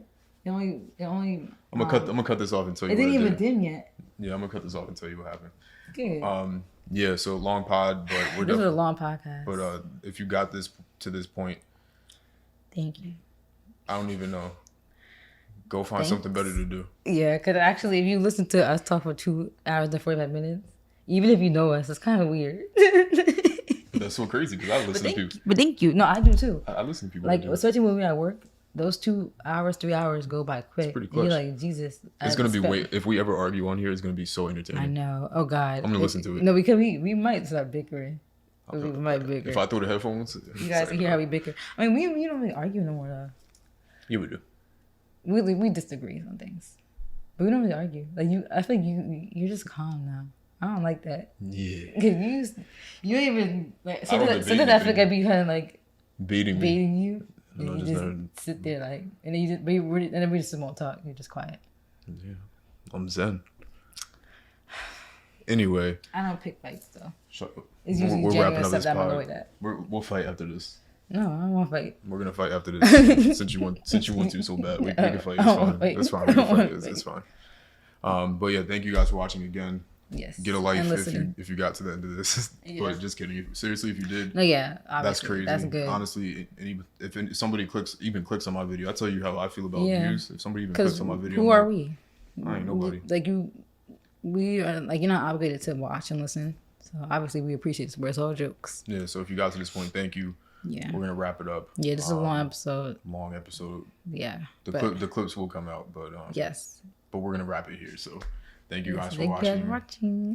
We didn't even do our intro. Did we say it's a Couple Things podcast? We don't need to do it. Thanks for listening to a Couple Things and watching a Couple Things podcast. Where us as a couple 2. Just talk about a couple things. All right, you're done. Yeah, I know that laugh is nasty. I have an ugly laugh. I'm so sorry. Thank you guys for watching. It's your boy Oxy, as always. And it's now. It's not now. Bye. I will see you guys later.